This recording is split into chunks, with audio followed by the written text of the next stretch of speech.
50 seconds, something like that.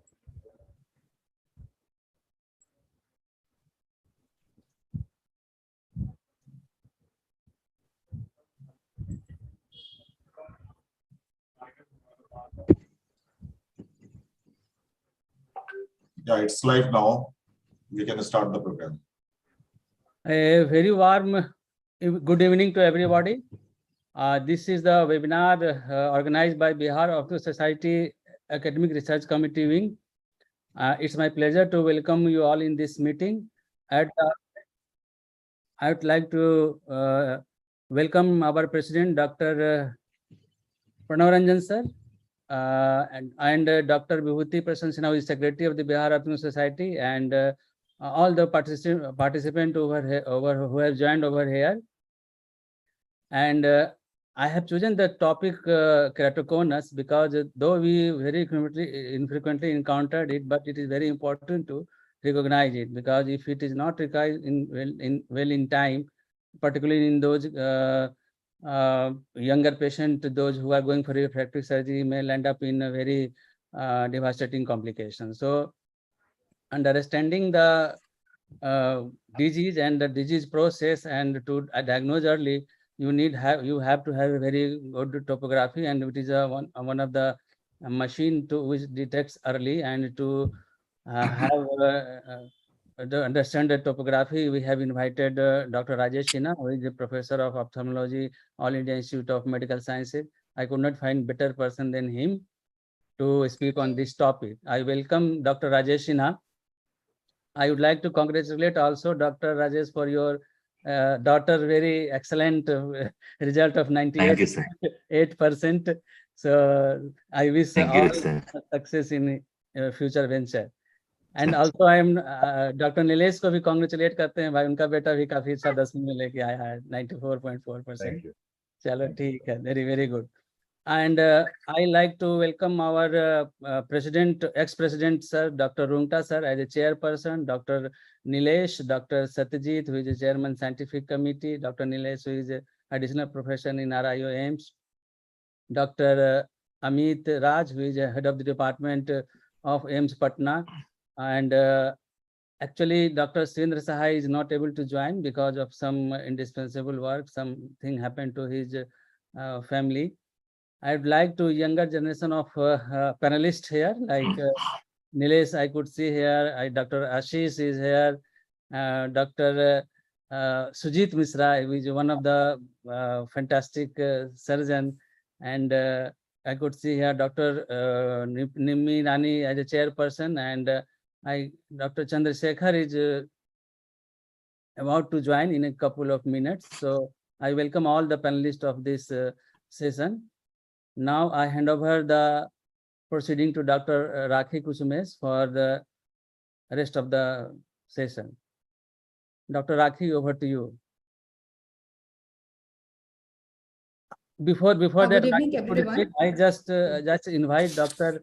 Pranav Ranjan sir to address the meeting before we start the actual presentation. Dr. Pranav Ranjan sir.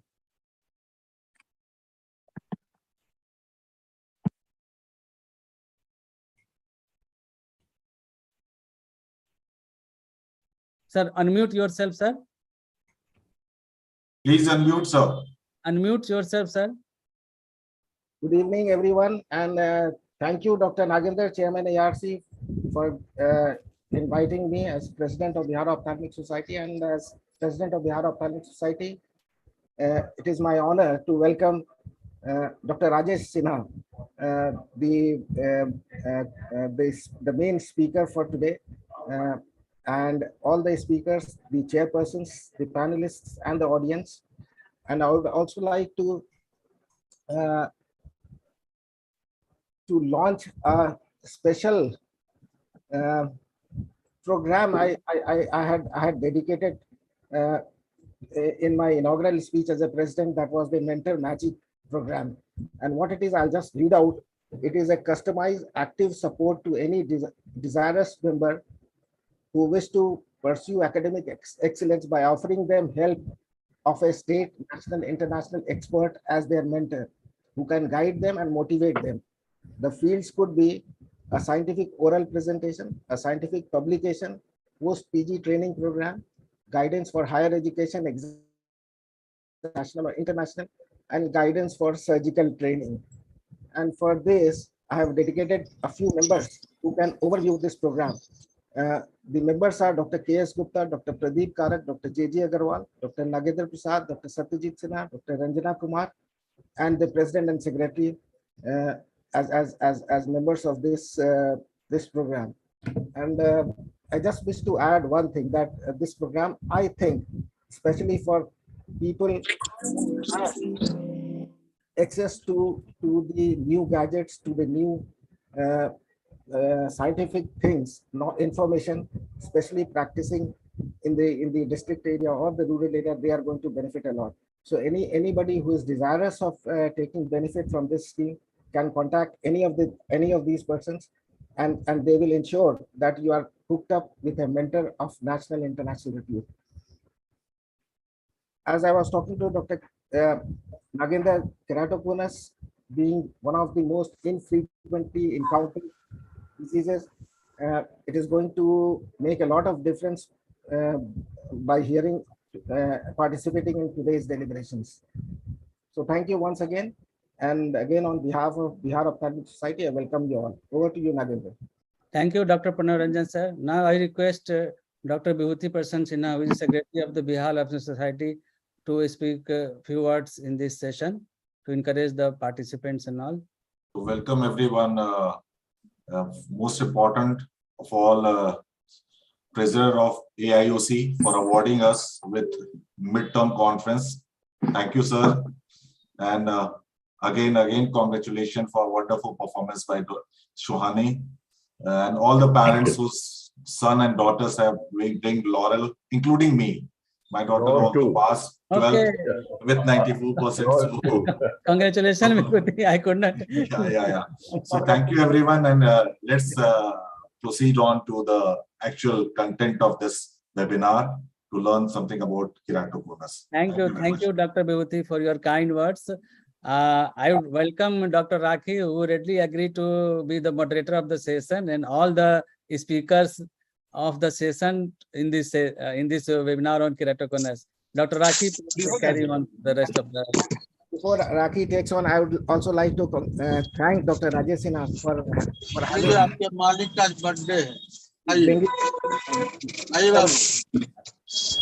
Thank you, sir.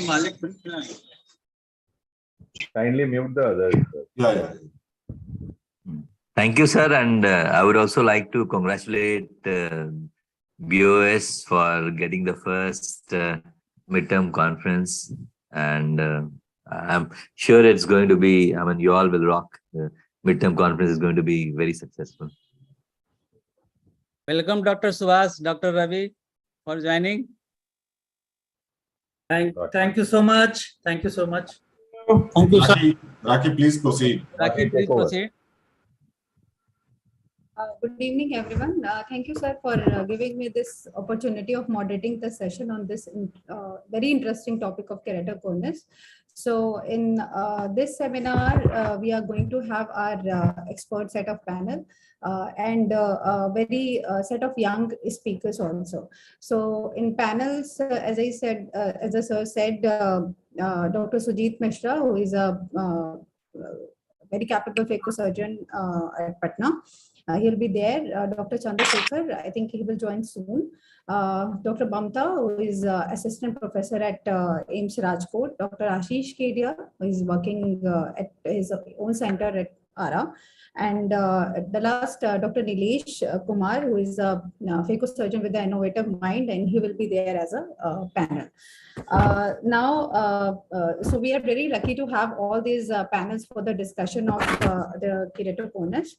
And for this keynote address on the corneal topography, we are honored to have Rajesh Sinha sir with us. And he actually needs no introduction, but it's my privilege to say a few words about him. He has completed his MD in ophthalmology, his RP Center, AIMS, and senior residency as well, and fellowship from the University of Washington. And he has authored more than 360 research articles, as well as many test books and educational manuals. And he has been a recipient of many reputed academic awards from American Academy of Ophthalmology and APO and SARC Academy, and he also delivered many auditions. So overall, he is a great academic leader as well as a great teacher to all of us, and he's a treasurer of at AOS and SARC, and as well as ABI, and heading the SCARUS. So thank you, sir, for being a part of this webinar, and please guide us and teach us the corneal topography. Rajesh, sir, please, over to you, sir. Thank you, Raki, for the kind words. And indeed, it's a matter of great pleasure interacting with my own people. It's always great pleasure, and I really enjoy having any session with Bihar Ophthalmic Society. In this session, I'll be discussing about corneal topography, which is a very important tool to decide many things, to decide about refractive procedure, to decide about any diagnosis, and it has evolved over time. So topography means, topos means to place, and graphene means to draw, and topography basically is a graphical representation of geometrical properties of the cornea. Normally, when you think about the topography, like topography of the earth, so you get to see some mountains, some smaller hills, then you get to see some depressions, some oceans. Similarly, any structure has some shape, some surface which has its own topographic feature, and that is what we will be discussing about corneal topography. The first thing that it started long back when the concept of keratometry came, because cornea is the main refracting surface of the eye, and the first thing that affects rays to get focused into the retina is the cornea, which has the maximum power as well. So any change, any subtle change in the cornea, which has the maximum dioptric power in terms of power of the eye, so any change in the cornea is going to affect the focusing of the rays, and this concept came when people started thinking about the corneal curvature, and initially the curvature was the main factor, and that's how keratometry came into practice. And keratometer basically measures the anterior curvature of the central 3 to 3.2 millimeter of the cornea along two principal meridian. That is the thing. It has a steep meridian, it has a flat meridian, and it is basically based on the principle of the first Purkinje image. The image is for concept also reflects convexness, and based on that, the geometry came into practice. Then geometry has some limitations in the sense that is my voice clear? Because I was shown that my internet is unstable. Yeah, a little broken kind of. Bumpy. Okay. With few hills Yes, and if it- depressions. Okay. In case if it goes, then just let me know. So, keratometer has a lot of limitations. Actually, I have been made the admin and I'm admitting people. So, anyways, so keratometry has its own limitations because it measures corneal curvature, measures the corneal curvature in 2 meridia at 3 millimeter zone. That is the only thing that it does. And cornea is not just made of 3 millimeter zone, because it has zones which are inside that 3 millimeter, the 3 millimeter zone. And that is why keratometry, although may be useful in conditions like calculating the intraocular lens power, but if we have to detect any change in we have to do a topography, and topography means mapping of the whole of the surface. And how it started basically because there were a lot of corneal disorders which were missed out. Cytometry doesn't give that idea. Then LASIK came into practice, and all these things gave the concept that, you know, the cornea is not just 2 points at 3 mm zone, but it's a whole surface, and we have to read the whole surface. And then came the concept. It was Antonio Placido in 1885 gave the the Placido-based device to evaluate corneal topography, to evaluate the corneal surface. And what it did was centric rings, and in the center of that, he made a hole through which you could see the reflected Myers. If the narrower, closer to each other, this means the cornea was steeper. And if the Myers separated wide apart, then the cornea was flatter. And then gradually made a little bit of as well to know that how much steepening is there, where is the steepening. But then this was there that there was it could not be reproducible, it could not be shown. And then came the concept of video keratography, because how you can see through the Placido disc, but you cannot show it to others, you cannot quantify. And then came the era of computers, when computer was incorporated into the Placido disc with self-illuminating place. There was a source of light, then there was a camera, then computer was attached, and then all these we could have a color-coded map, as you can see here. So we could get a color-coded map with different values, and then we started to understand we could get the map of the whole of cornea. So not only just the central part, but other areas also. So we could see the whole of cornea and its curvature. So this stayed like that for a few years. And then due to LASIK, there were people who were developing some complications, and then the concept of posterior curvature came into practice, which was already there, but it never came into practice. And then came the first tomographer. Tomographer means you create a section, and the first tomographer was the OBSCAN system, which created multiple sections, slit sections of the cornea. And that is how the anterior surface as well as the posterior surface was evaluated. It is based on the principle of scanning slit beam technology, and you create multiple slit sections. And you are in a position to read thousands of points so that you exactly know which area, which point of the cornea is defective. It has various advantages over the routine Placido-based video keratography, that it can read the posterior corneal surface. And since it makes a slit section, anterior and posterior surfaces as well, so it gives the idea of corneal thickness as well. And of course, anterior chamber depth also is given by it. It is this machine gave a new from curvature. It gave the concept of elevation. Now, this elevation was based on a reference curve, and area which was higher than that, higher than the reference curve, was considered to be having higher elevation, and that was noted as plus. And the area which was, if this is the corneal elevation map, and this is the reference curve, then the area which was below the reference curve, it was labeled as minus. So normally cornea is prolate, which means that the central part is steep and the peripheral part is flatter.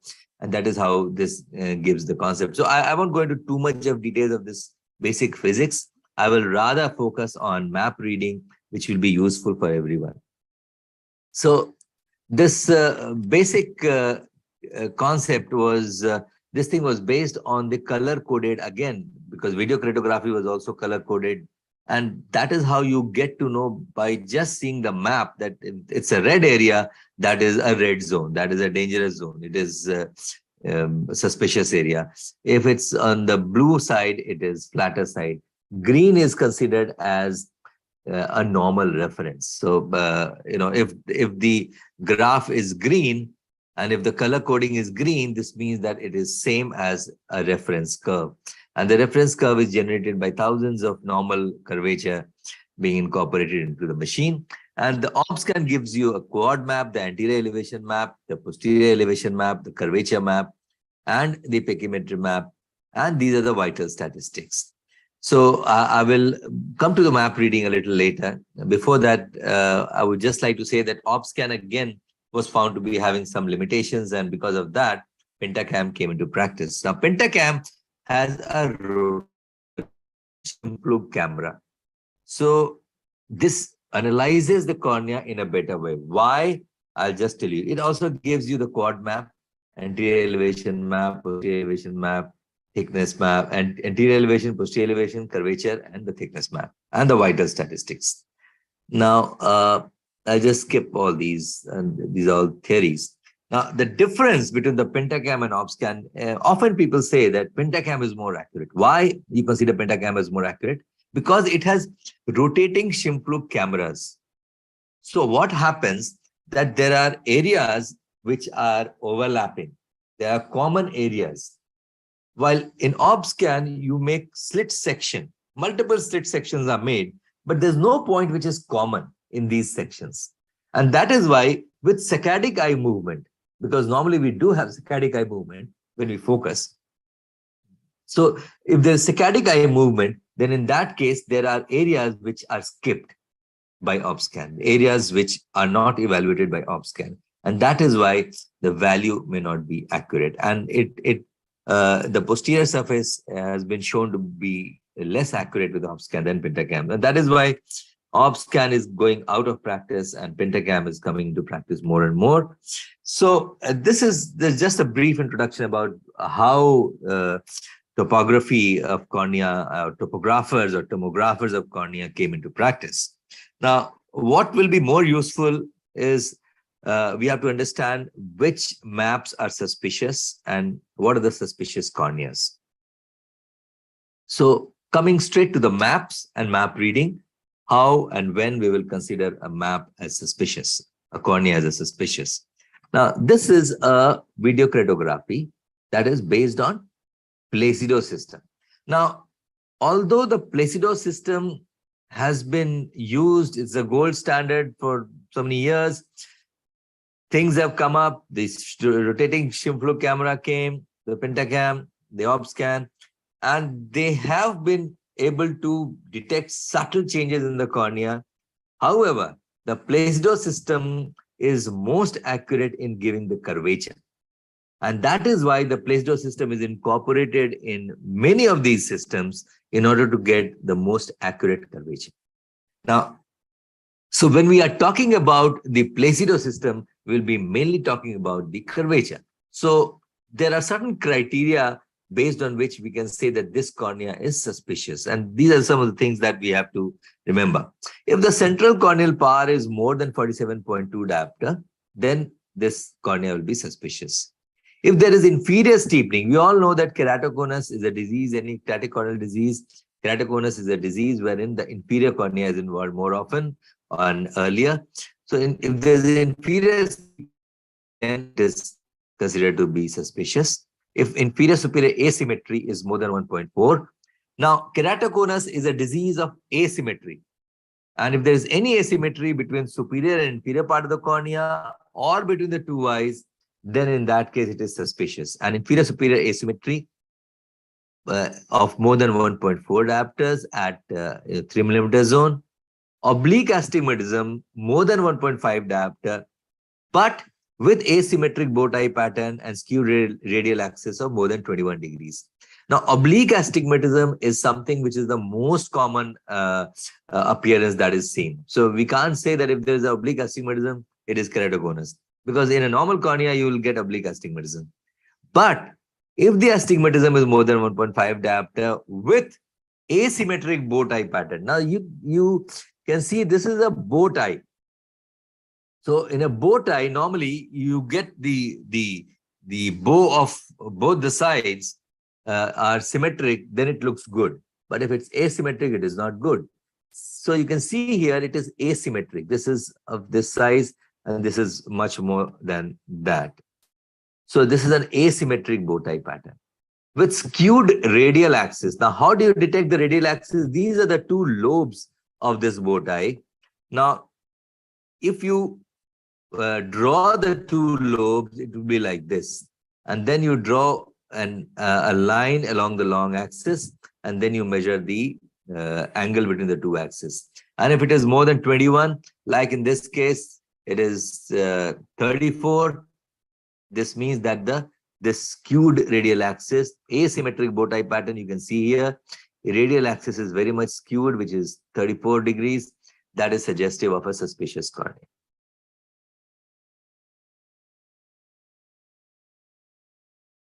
Now, some more points that we should know when we are doing a placed-based topography, and that is eccentricity. You can get all these values on these boxes. And here you can see that the steep K and the flat K is good. It is 44.59, 44.20. Eccentricity here is 0.78. So this is a suspicious cornea because any eccentricity more than 0.55 will be suspicious. Now, if the Q value is more than 0.50, then it is suspicious. Here, the value is more than 0.5. It is more than 0.50, more than minus 0.5. So this means that it is again suspicious. Q value means you get to see the asphericity. So this is the basic idea. Here in this case, again, as you can see here, eccentricity is more than 0.5 and Q value again is minus minus 1, which is again higher than 0.5. So that is suspicious. I'll skip this. So the story till now is that if we have a Placido-based topographer, we have to understand there are certain parameters based on which we will consider a cornea as suspicious. If the keratometric value Kmax is more than 47.2, if the inferior superior asymmetry is more than 1.4, if there is oblique astigmatism with asymmetric bow tie pattern with skewed radial axis more than 21 degrees, if eccentricity is more than 0.55, and if asphericity is more than Q value is more than minus 0.5, this is a suspicious cornea.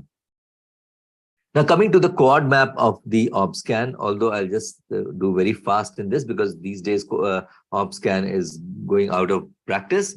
So the first one is vital statistics. You can see here, it gives you the simulated keratometry. Simulated keratometry means keratometry of the central 3 mm zone. And so this is the central 3 mm zone. Now, the simulated keratometry is 44.6 and 43.6. Astigmatism of one diopter at 1 degrees. You can see here. So this is not an oblique astigmatism, number one. Number two, when you draw an axis here along the long axis, this skewed radial axis may not be more than 21. Now at 3 mm zone, the irregularity index is 0.9. If it is more than 1.4, then it is suspicious. And at 5 mm zone, if the irregularity index is more than 1.9, then it is suspicious. So we are not, this cornea is not suspicious. Now, if coming to the anterior elevation map, if the elevation is more than 25, which is not there, you can see here the yellow line, the yellow color shows that it is almost 10 microns, and this color is about close to 40 microns. So anterior elevation more than 25, posterior elevation more than 60. That is suspicious cornea in OBSCAN. So this is all what we have to know about OBSCAN, although it is going out of practice. Now we have to just focus on the pentacam, which is the most important thing. When we are reading a pentacam map, then what all we have to see, that is what I would like to. First thing to see is vital statistics. Now, this is QS. This is written here. Means quality specification. If it is written, okay, this means this map is okay. Like the quality of the map is okay. We can rely on this map. Reliability is good. The second thing is Q value. Q value is minus 0.34. Now, the normal Q value of the cornea in a prolate cornea is between the range of minus 0.27 to minus 0.35 or 36. So this is almost normal. Then what we read, then we see these whole of vital statistics, K1 and K2 values. So K1 value is 41.3. This is the horizontal axis and this is the vertical axis.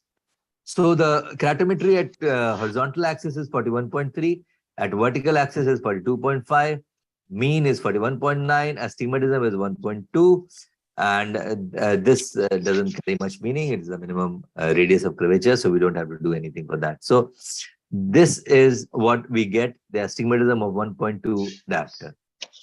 This is the back surface of the cornea, again astigmatism with the axis. Here the astigmatism axis is 17.3, here the back surface is 160.4. Coming to pachymetry, now when we see the pachymetry of the apex is 459 and pachymetry thinnest is 458.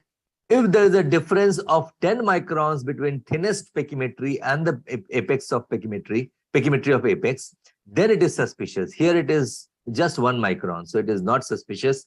In spite of having a thin cornea, this cornea is not keratoconic. This map states that this is not keratoconic based on this map. You can see here the curvature map again is quite symmetric. If you create the two lines, the angle between the two lines will not be more than 21. So in spite of thin cornea, this map is normal. So I'll just skip this. That's the other thing. Now, just a bit about the elevation. The front elevation in pentacam with best fit sphere of 9, if it is more than 12 microns, then it is suspicious. Less than 12 micron, it is fine. Up to 15, it is still okay. But still, any value of anterior elevation more than 12 is suspicious. Any value of posterior elevation more than 17 is suspicious. And at one point, difference between anterior and posterior, if it's more than 5, it is suspicious. That is what we have to remember. Then now you can see another thing that we have to read in this is that the pachymetry. The pachymetry at the apex in this particular case is 512 and the thinnest local pachymetry is 495. This difference is a bit more than 10. However, you can see here that any deviation, this is the X and Y axis. I'm going a bit more technical, but if this value is more than 0.5, then it is suspicious. Here it is slightly suspicious because the value is more than 0.5. So in corneal thickness mapping at 5 mm circle, if the difference between superior and inferior is more than 30 microns, if the difference between the two eyes is more than 30 microns, and if the difference between the pachymetric apex and pachymetry at the thinnest location is more than 10 microns, it is suspicious. A couple of more things, and then after that, a few maps, and then it will be over. So, one more point that we have to remember is pachymetric progression index. So, how the progression is there, thickness from the thinnest pachymetry, it describes the increase in the corneal thickness from the thinnest pachymetry along each hemimeridian, a reference to a mean normal population base. Now, the normal PPI average is less than 1.2. That we have to remember. And another value which we have to remember is Ambrosio relational thickness. It should be, if it is less than 391, then it is suspicious. One more point that I would like to add here is that we keep talking about Bellin Ambrosio enhanced ectasia display. The basic idea of doing this thing is that we want to detect subtle changes. And how we will detect the subtle changes? In this, the enhanced reference curve is created by excluding these 4 millimeter zone around the thinnest pachymetry, so that once we exclude that and then we compare the reference surface, even the subtle changes are detected. I will leave this, it will be too theoretical. Now coming to a few maps. Now, this is a case, 18-year-old female patient. We all know that if the cornea is thin, if this curvature is high, if the astigmatism is more, then this means that the patient might be having keratoconus. But with this shim flow imaging, a lot of concepts have changed, and based on these new indices, a lot of misdiagnosis has been corrected. Now, you can see here, we will start with the map reading in this case. So this is the quad map. The quality specification says it is okay. So this map is reliable. The Q value is minus 0.41, which is again less than minus 0.5. So it is acceptable. Normal prolate cornea has the Q value of less than minus 0.5. Now, coming to the keratometric value, K1 horizontal meridian 45.9 diopter and the vertical meridian 49.2 diopters, astigmatism of 3.3 diopters, which is a high astigmatism. Suddenly people start thinking that probably this patient might be having keratoconus. Now, the back surface keratometry is here, which you can see, it is not going to make much difference. Coming to pachymetry. Now, based on whatever we have discussed so far, coming to pachymetry, the apex pachymetry is 587 and the thinnest local pachymetry is 583. So the difference is only 4 microns, and it is not in the suspicious zone, it is not more than 10 microns. Coming to the curvature map here, you can see that if you draw a line like this, and if you draw a line along this lobe, the angle between the two lines will be hardly 1 or 2 degrees. So it is, again, it's not a significantly skewed axis at all. It is hardly any skewing of axis. So again, this suggests that this cornea might be normal in spite of having a astigmatism of 3.3 diopters. Elevation, you can see here the anterior elevation is 5 microns, the posterior elevation is 8 microns. 5 micron elevation is less than 12 microns, so this is within the normal range. 8 micron elevation is again less than 17 microns, it is within the normal range. And that is why, in spite of having a 3.3 diopter of astigmatism, this cornea appears to be normal. And when we see the Bellin and Braccio enhanced ectasia display, here you can see in this zone, you don't have any yellow zone or a red zone. That is a color scale which gives you an idea that probably the cornea is suspicious or not. So this is not suspicious, it is all green. Coming to a few values, as I had shown, PPI, progression index, average progression index, if it is less than 1.2, it is normal cornea. Here it is 1.06, so this is normal cornea. ART max more than 391 is a normal cornea. And this corneal thickness spatial profile, this graph indicates this, the central black dotted lines means that it is a graph of a normal reference, and that these two curves are within the 95% confidence intervals. Okay, 2 standard deviation, right? Up and down. Now, if this red line is the curve of the patient, if this red line is parallel to this central dotted line and it does not dip below at at 6 millimeter zone or before that, this means that this graph is normal and it is same as a normal reference curve, and it is again suggestive of a normal cornea. And coming to the D value, if the D value is less than 1.6, it is a normal cornea. 1.6 to 2.6 is suspicious. So here it is 1.37, so it is again a normal cornea. So based on Scheimpflug imaging, if we see the map, in spite of having 3 diopter of astigmatism, the patient is not having keratoconus, and this is a primary astigmatism which can be treated by LASIK. Another quad map I would like to show here. This is a case wherein, do we have 3 minutes? I'll just show a couple of more maps and then that will be over. So another quad map, just showing examples, different examples, just to show that how Pentacam has changed the scenario. Keratometry is 41.3 and 43.1. One will not think about any suspicion in the cornea. The curvature map also appears to be fine.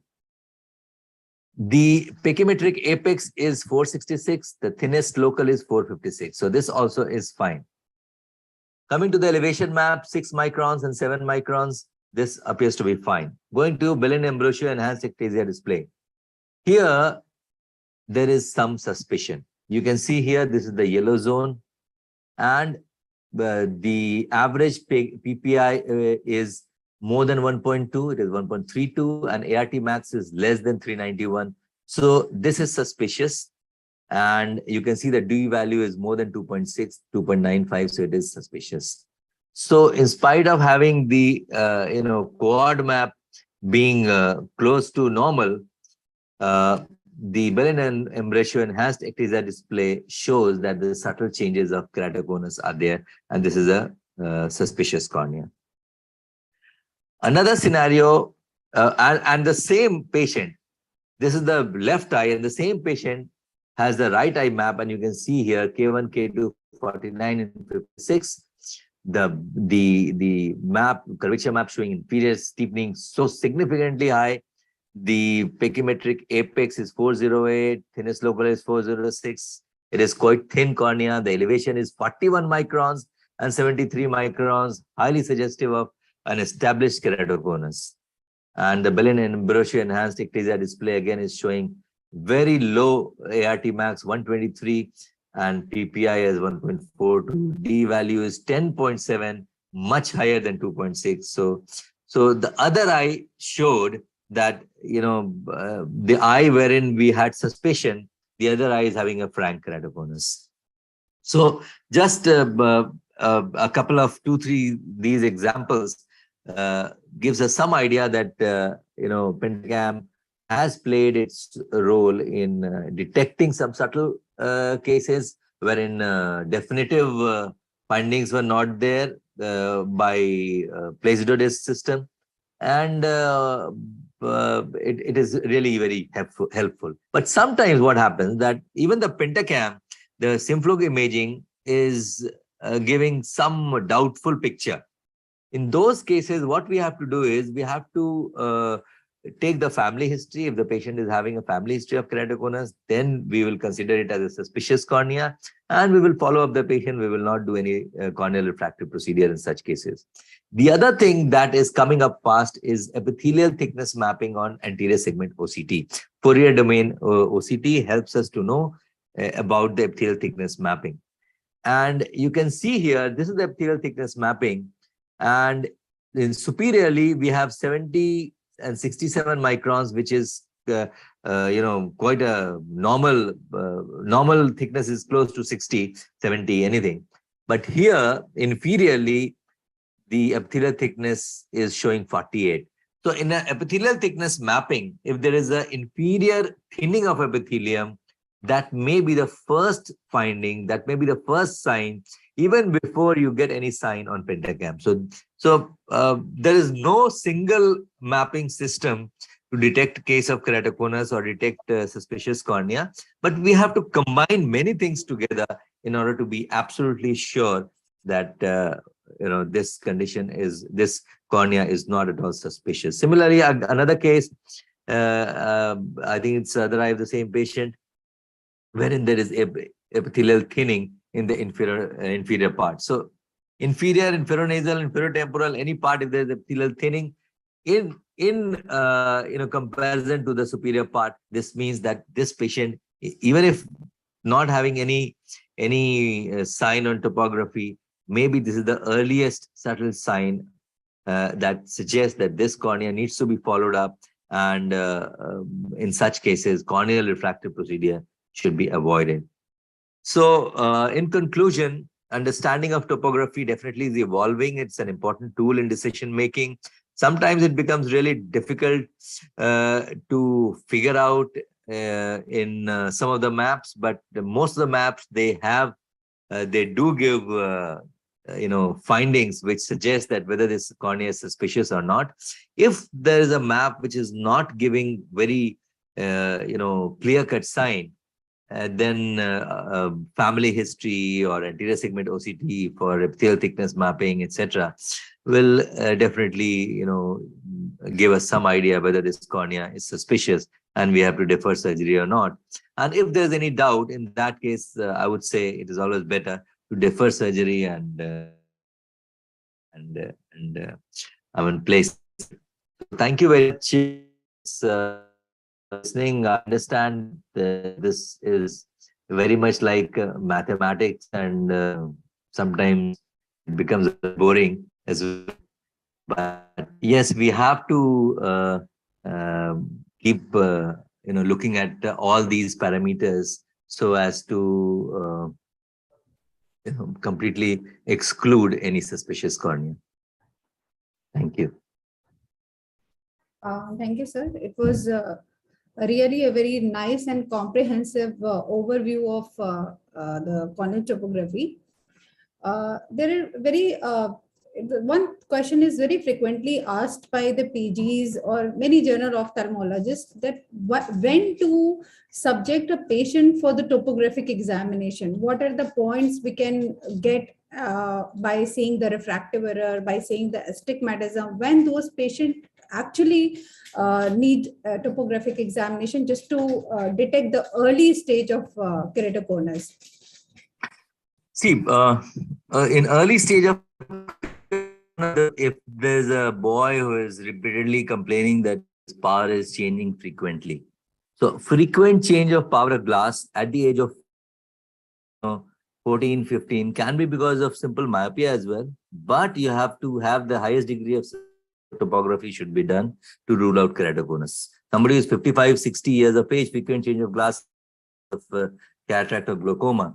But at the age of 14, 15, 18, and is one sign that suggests that we should do topography. That is one. And of course, the refractive procedures have helped in detecting more and more cases of early keratoconus, because we have to do mapping before we actually do the corneal refractive procedure. So that also is helpful in early keratoconus.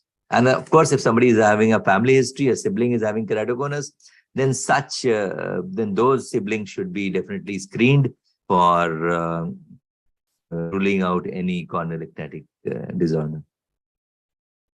Just As one the question. Mute. yes, sir. Yes, sir. Yeah, Dr. Rajesh, is there any astigmatism, difference of astigmatism between the two eyes? Could be a guideline, may suggest for the going for the topography or to detect for the early keratoconus. Is there any parameter like Yes, that? sir. Yes, sir. Any asymmetry. Keratoconus is a disease of asymmetry, either superior or the two. That suggests does require screening to rule out keratoconus. Okay. Can I ask one question, Dr. Rajesh? Sir. Thank you so much for nice deliberation on this topography. I just wanted to know how different is to do topography with other machine like Cirrus and Galilei. Sir, That is what I was also asking. I want to also ask you, sir, about different machines, sir. Yeah. Actually, when all these machines are good and all these machines have their own like Galilei has again a Schimflug camera with and it works on the same principle. Sirius has LED based system. So all these systems are good. Only thing is that if we do a topography or tomography on a particular system, the patient should be followed up on the same system, because a progression can be detected only if the patient is being followed in a particular single system. Because I mean, nowhere, I mean, I've searched the literature also, and nowhere it has shown superiority of one over the other. However, in spite of all these, Pentacam, because it came earlier and because it is still considered as very friendly, and most of these people who have worked on this Shimplug imaging, they have mostly worked on Pentacam, like Bellin, Ambrosio, etc. So that is why people rely more on Pentacam. However, both have, I mean, all these machines are considered as equally good, and there's no superiority that has been shown in any literature of one machine over the other. The only thing is that if you start evaluating one patient on one machine, the patient should be further followed up on the same machine. Sir, there is one question in chat box that what is the role of wavefront aberrations in the diagnosis of keratoconus? Yes, of course, wavefront aberrations, they do have a role, because all these, many times what happens that because of the changes in asphericity, what happens that even if you can see that the Q value going more than 0.5, 0.75, 0.8, in these cases, you do have a lot of aberrations. So aberrations definitely do have a role in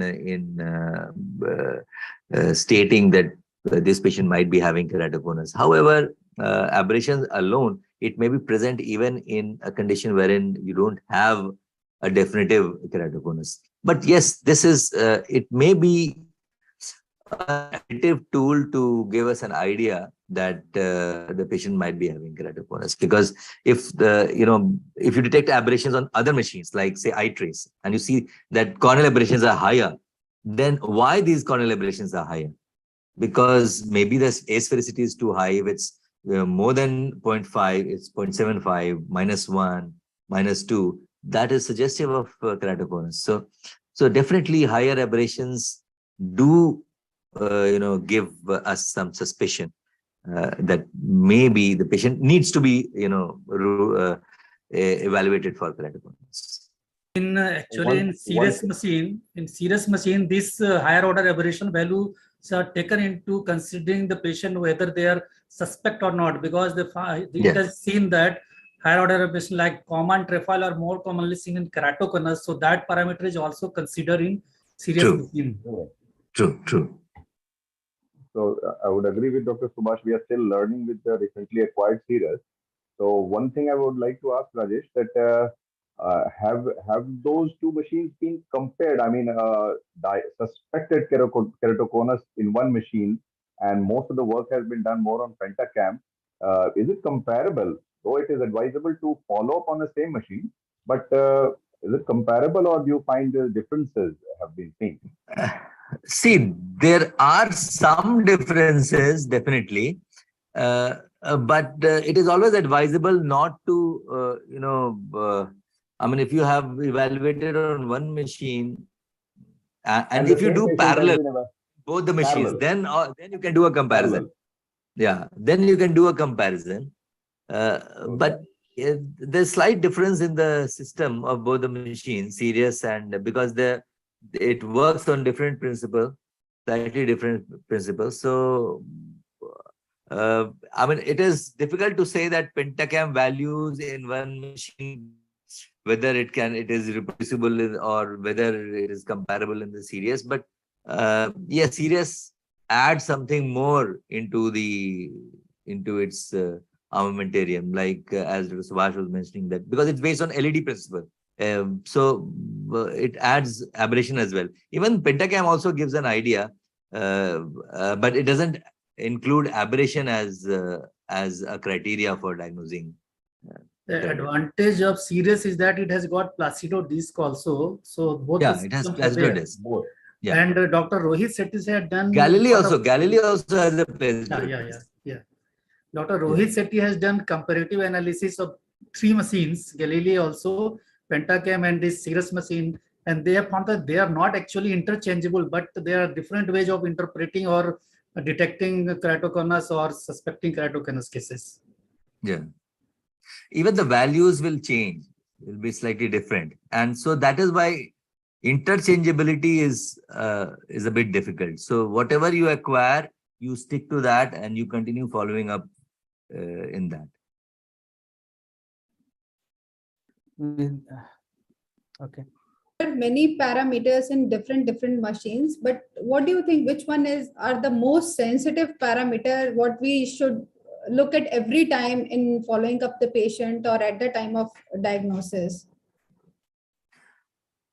See, it depends on whether it's a very early keratoconus, like you have suspected based on Bellin embryo enhanced ectasia display, or frank keratoconus based on elevation pattern. So it depends on what stage that keratoconus is, or if the patient is not having a very frank keratoconus, but it's just a subtle one. So, I mean, there are 4 or 5 parameters. You can't just rely on one parameter. Like, I'll just give you an example. A patient had come for refractive procedure at our center, and the D value was slightly more, and rest everything was absolutely normal. So, I suggested that just put lubricating drops for 1 week and repeat it. Even if it comes the same, then one deviation, D value means deviation from the normal, on obviously various parameters, front, back, thickness, etc. So if the slight deviation is there, it may be considered as normal if all the parameters are fine. So just a one parameter cannot be considered. We have to consider all the at least major parameters like the anterior elevation, the posterior elevation, the PPI, the ART max, the thickness spatial profile, the D value. So there are few indices that we do have to remember, because on one index you cannot exactly say that it has progressed, because if you evaluate a patient twice on the same day, you will get some variation. It is not exactly reproducible in the sense of zero error. I mean, there can be some variation, like D value you can get maybe 1.4 once, and next time you can get 1.5. So you can't say that it is progressing. So that is why at least 5-6 parameters should be considered together and then evaluated and taken holistically. Thank you so much, sir. Shall we move on to next speaker? Or yes? Yes, Dr. In case of early detection of keratoconus, you told that central corneal power should be more than 47.2, but it should be associated with gross astigmatism. But suppose K1, K2 both are 49 or 50, then only on this basis we cannot label as keratoconus. No? Yeah, that's completely agreeable, sir. That is why this was the basis of Plesdo system, and that is why Plesdo system is good for giving curvature. But in order to detect cases of early keratoconus or detect cases of keratoconus, we cannot consider these parameters alone, because we have seen cases of keratoconus with less astigmatism, like as you said, that 49-50 or even 52-53. Even cases, I am telling you, there are cases wherein keratoconus with keratometric value of 59 and 57, just 2 diopter of astigmatism. So that is why this Plesdo system is not considered as the mainstay of diagnosis of keratoconus. That is why we have shifted to this Schimflug imaging in order to diagnose cases of keratoconus. So we are running one more basic question. This keratoconus is because of weakness of corneal collagen. But what are the factors this lead to this collagen weakness? Is there anything we can prevent? One thing we have heard that it can be prevented only by gene therapy, but there is a problem with the gene therapy also, because multiple loci are involved, and that is the issue. That is why people have not been able to do any gene therapy in these. As far as prevention is concerned, it's very difficult to prevent because I mean, somebody who is prone, who has that inheritance pattern, then he will develop. as far as controlling the disease is concerned, at this point of time, we can control by doing cross-linking. We can control the progression by cross-linking, but preventing the disease will be difficult, or treating the disease completely by gene therapy is still not possible because of many of these factors. Because one factor we heard that it is because of excessive eye rubbing. I do not know how far this is correct. Excessive eye rubbing. Yes, excessive eye rubbing has been implicated as one of the causes, because many of the cases of VKCs, they develop secondary keratoconus, and repeatedly rubbing, excessive rubbing has been shown to be one of the factors linked to the occurrence of keratoconus. But only excessive rubbing, I doubt, is a factor. The patient might be having some predisposition, because there can be many cases of VKCs who don't develop keratoconus. But these are labeled as secondary keratoconus, those who are with VKC, and secondary means that there is an etiology. So VKC is considered as an etiology in such cases. Another basic clarification I wanted, because myopia is being increased nowadays because of more screen time. But why this prevalence of keratoconus is increasing? Because in 1986 it was 1 in 2050, and in 2016 it is 1 in 365, and gradually it is increasing. Why this incidence of keratoconus is increasing? Sir, it's because we are detecting more and more cases. Yes, sir. Earlier, we had a gross method of detecting. Dr. Rumta, sir, we can have it because lots of. Okay, thank you. Yes. Dr. Rakhi, please carry on with the next presentation. Yeah, we shall move on to next speaker, who is Dr. Swati. She is a very young cornea and phaco refractive surgeon working at Raj Retina and Eye Care, Patna. She has done her fellowship from Shishrat Eye Foundation, Kolkata. Over to you, Dr. Swati. And she'll be talking on genetics and pathophysiology. Good evening, everyone. Thank you for providing me this opportunity. Firstly, I would like to apologize. Please share your slide. Because of some technical glitch, I have logged in from 2 devices, so you have to allow me for sharing screen. Which one is going to be presenting that? The name of the device? Dr. Swati. It's written as Dr. Swati. Dr. Swati is co-host right now, but some other device is using for presentation, I think. Okay, let me allow everyone to share a screen. Okay, now you present your.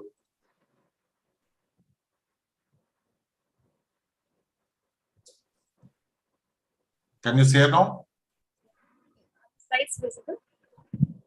Not now. No.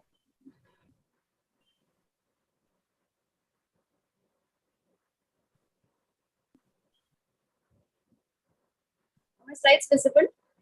No, your slides are not yet visible. It's not being shared now.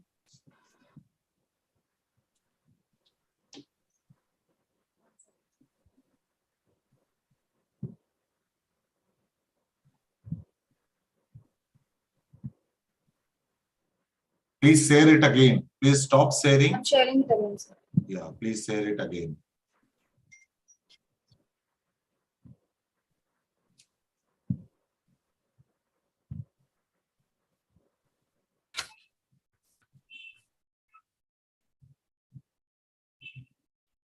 You're using a laptop?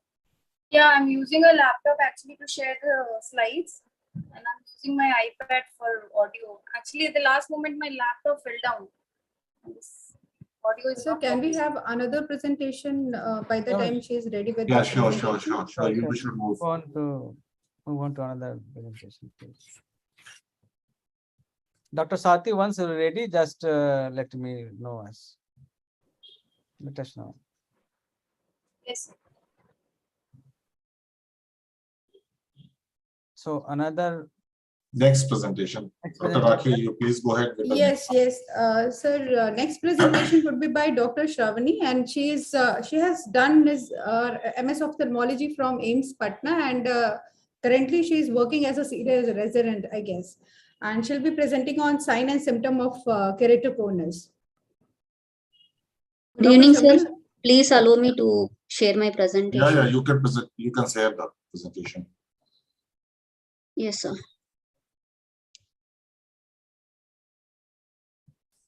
Is it visible, sir? Yeah, Yes. perfectly. Go to the full viewpoint. Yeah. Yes, sir. 1 minute. Good evening, everyone. Today I'm going to give a talk on signs and symptoms of the keratoconus. So keratoconus is a non-inflammatory corneal ectatic disorder, and thinning is a thinning of the central cornea with inferior paracentral conical protrusion. The incidence varies from 1.5 to 25 cases per 1 lakh persons per year. It is a global prevalence.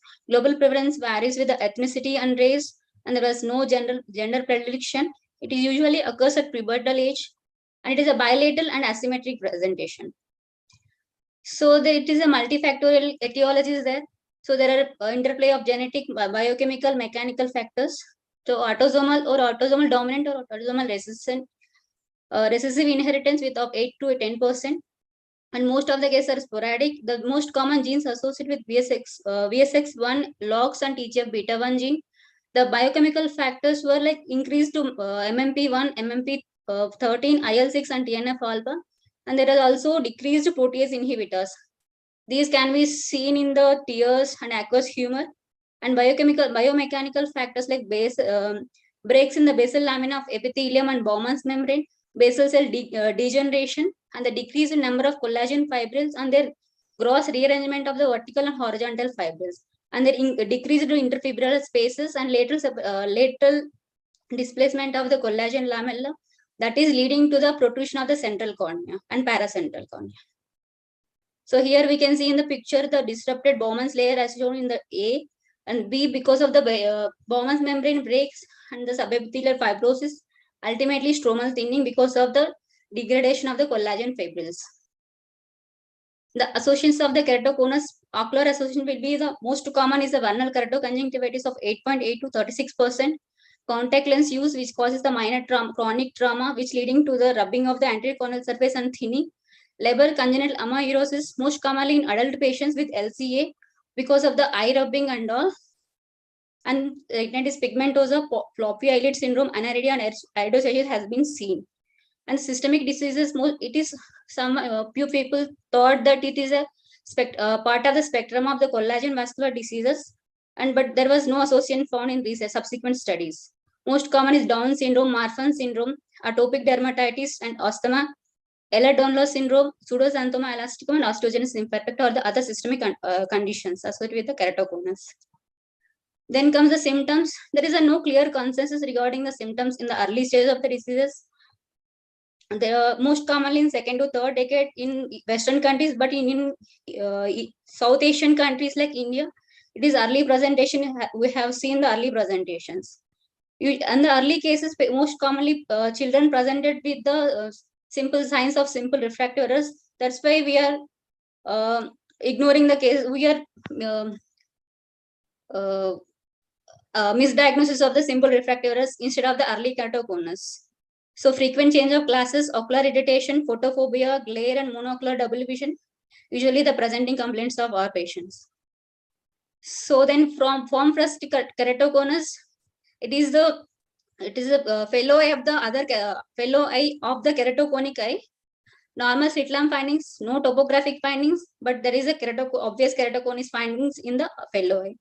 But Toprak et al. Recently found that there is a few characteristics of the form first keratoconus, like asymmetric displacement of the corneal apex, corneal stromal thinning, and reduced corneal volume. So general signs of the keratoconus are like visual acuity. It is a normal in the early stages with best corrected visual acuity of 6.6, and it will be decreased in the as the disease progresses with best corrected visual acuity of less than 6.6. There is a decreased corneal sensitivity, high myopic astigmatism, high keratometry values of more than 48, and higher order aberrations, most commonly coma aberrations.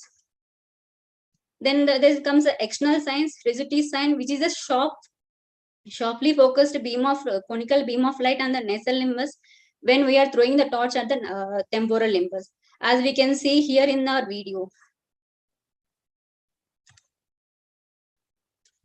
Then another sign is the Munson sign, which is with the deformity of the lower lid when we ask the patient to look the patient in down gaze. So as we can see here, when I'm checking the patient, I ask the patient to look down, and we can see the deformity of the lower lid. It is a bilateral keratoconus. Then another slit lamp sign, Munson sign and rigidity sign, we can see in the moderate to advanced cases of the keratoconus. And the slit lamp signs, corneal thinning, this is the hallmark of the keratoconus. Usually 1/2 to 1/5 of the thickness at the apex of the cone. As I already mentioned, because of the thinning of the lateral separation of the lamella, reduced interfibular spaces, and decreased number of anterior collagen lamella. Then the cone characteristic, usually we can see the nipple cone and the oval cone. Nipple cone is a small cone. It is less than 5 mm, and oval cone is more than 5 mm. And the globus cone is a rare. It involves more than 75% of the cornea. And nipple cone and oval cone involves the central and paracentral cornea. And then globus cone involves the peripheral cornea. And the Vogt stria, these are the usually seen in 65% of the cases of the moderate to advanced keratoconus. These are the fine vertical lines. As we can say them as a stress line because of the stress on the anterior corneal lamella. This can be seen in the posterior stroma and the deep stromal layers on the Descemet membrane. And these can be disappeared on putting the pressure externally. Then comes the flessuring. This is the brownish deposition of the ferrous oxide on the basal epithelium of the cornea. And this can be in the early stages of the keratoconus. This is a thin blotchy pigmentation. At the disease progress, it will be thickened and encircling the corneal at the base of the cone. And we can clearly see as a brownish pigmented along the base of the cone in the cobalt blue filter or green filter. We can also observe it. Other signs like prominent corneal nose. This doesn't mean that there are more number of nerves in the cornea, but because of the reduced density of the cornea stroma, we can see clearly the corneal nose as prominent corneal nose. Then other signs like breaks in the Bowman's membrane. This is the one of the earliest signs we can see in the electron microscopically, and there are jet-shaped tracks in the anterior limiting membrane and Bowman's membrane because of the posterior migration of the epithelial cells and anterior migration of the collagen fibrils. And the other advanced cases, we can see the apical scarring. This is one more thing we can see in early cases, early diagnosis and younger age of the diagnosis at the keratoconus, and it is a steeper cornea of more than 55 diopters. We can see apical scarring and contact lens users also. Another is acute hydro because of the breaks in the Descemet membrane and imbibition of the aqueous by the posterior stroma. And the retroillumination sign, we can see the Charlock's oil drop reflex. It is a dark reflex in the central cone of the cornea against the dark reddish fundal globe during the distant direct ophthalmoscope. It is one of the earliest signs in the keratoconus. We can see in the darkroom posture using the direct ophthalmoscope. So as we can see here, I'm performing the Charlock. I'm showing the Charlock oil drop reflex. Then another earliest sign is the scissoring reflex. Here we can see the bands of retinoscopic reflex from the fundus. Two bands of the light moving away from each other like a scissors, blades of a scissor. This is an earliest sign, and it can also be seen in the cases of the high astigmatism without keratoconus. Then keratoscopy showing the inferior steepening of the inferior steepening and close mouth and teardrop sign, which is a typical of the keratoconus. And the video keratography sign central corneal ectasia when corresponding the steepened cornea. The OP scan also suggestive of the severe keratoconus, anterior float, posterior float, and the keratomet map, and the thinnest pachy was 394. And the pentacam was of the 22 years female patient of right eye, showing the keratometry value of 59 diopters and the thinnest pachy of 390.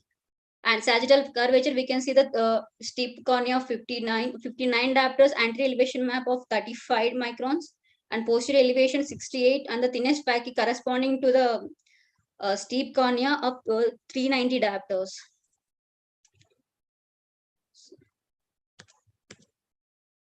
Then I'm concluding my talk with the take-home message of detecting the keratoconus at an early stage is a challenging task. Early diagnosis, frequent follow-up detection, and detection of the prognosis and timely intervention, reducing the need for corneal transplantation. Like timely intervention, like the collagen cross-linking. As ocular rubbing is the most important risk factor for corneal corneal thinning, treatment should be directed to avoid the itching and rubbing of the eyes. And thank you. Thank you so much, Dr. Shravani. And you have covered the entire spectrum of sign and symptoms of keratoconus, and you have also given the ways how to detect it at earliest stage, just with the clinical examination. And I guess with your presentation, that retinoscopy is very important in all of the patient where we are suspecting even very slightly. Yes. So any comments from the expert panel on the sign and symptoms which are which every resident or the person who wants to detect the keratoconus in the clinics has to know? First, I would like to thank Dr. Shravani. I feel the scissors reflex is very important to detect early keratoconus. That is when we suspect, that is when we start thinking that it could be a keratoconus, and then we do a auto-K, which is the simplest thing to do, and then look at the oblique astigmatism, and which was nicely illustrated in this presentation. That is the most important sign, I think, scissors reflex. Thank you. Shall we move on to another presentation that is by Dr. Prabhakar. He's a very dynamic corneal surgeon, and he has done his residency from RP Center and fellowship from LV Prasad Eye Institute.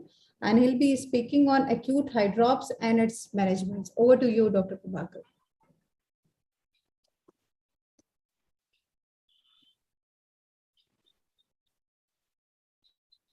Yeah, your slides are visible. Please start your presentation, Dr. Prabhakar.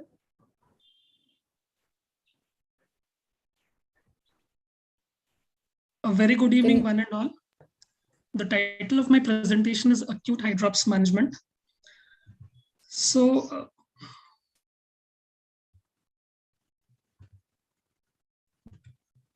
my slides are not advancing. What you can do is stop sharing. I'll stop sharing and re-share your slides now. Okay. Please minimize your slides, then re-share the screen and then open it. Okay.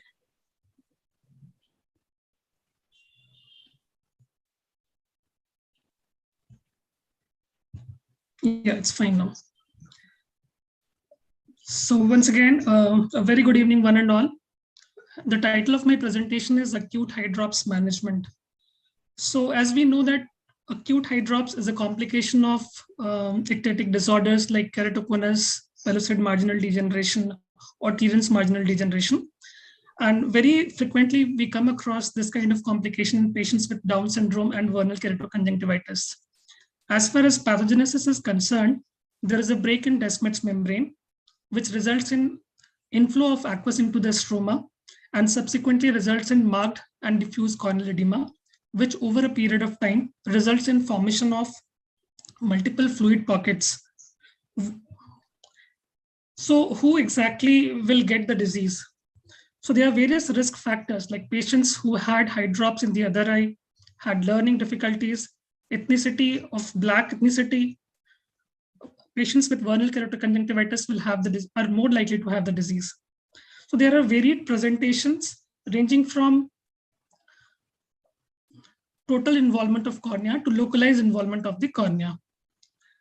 So here you can see in this picture that patient can present with diffuse involvement of the cornea, and depending on the involvement, area of involvement of the cornea, one can plan the management. And there is no hard and fixed rule as to when to go for medical management and when to go for surgical management. With experience, you can learn as to when to go for medical and when to go for surgical management. As far as management is concerned, we'll be discussing the management through a case. This is a case of a 9-year-old boy who presented to us with complaints of diminution of vision, photophobia, watering, and whitish appearance of the cornea of the left eye for 2 weeks. The patient had a history of 2 weeks before, the patient was apparently symptom-free, and suddenly he developed moderate to severe intensity pain in the left eye, which was associated with photophobia. He gave a history of ocular allergy previously, and he was on and off treatment for the same. There was a history of supratarsal steroid injection 2 years ago, and subsequently he received multiple medications. And at the time of presentation, the visual acuity in the right eye was 6.6. In the left eye, it was hand motions close to face with accurate projection of rays. The lids in the right eye were within normal limit. However, the lids in the left eye had shown significant edema, and there was lid notching noted in the down gaze. As far as palpebral conjunctiva is concerned, there was bilateral palpebral conjunctival congestion. And one can see that there was significant papillary reaction in the palpebral conjunctiva in both the eyes. As far as cornea is concerned, the right eye cornea was clear and lustrous, whereas the left eye cornea showed significant ectasia with diffuse corneal stromal edema. There were multiple surface microcysts, and on slit examination, you can see that you can focus on the posterior corneal surface inferiorly and superiorly. However, you cannot make out the posterior corneal surface in the center. And you can see multiple fluid pockets.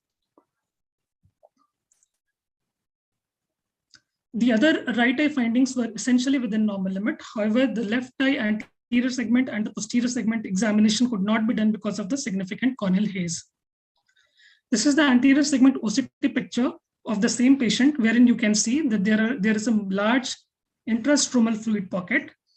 The lines shown in yellow, these two lines are nothing but the posterior corneal surface. These two lines are the Descemet's membrane, the detached Descemet's membrane. The vertical blue line denotes the depth of Descemet's membrane detachment, and this denotes the size of the Descemet's membrane break. So at this point of time, we made a provisional diagnosis of left eye acute eye drops secondary to ectatic corneal disorder, and we planned for full thickness corneal compression sutures along with intracameral injection of isoexpensyl SF6 gas. So here is a short video on the management of acute eye drops. First, we made a paracentesis. We filled the anterior chamber with air. Then we made an inferior paracentesis. We wanted to make an inferior PI, what we call as Ando's PI, to prevent future pupillary block, because we are going to leave behind a large air bubble in the anterior chamber at the end of the procedure. So once we made the PI, we were ensuring that the PI is patent. So we can see that the PI is patent. Now we filled the anterior chamber completely with air to facilitate unscrolling of the rolled DM edges.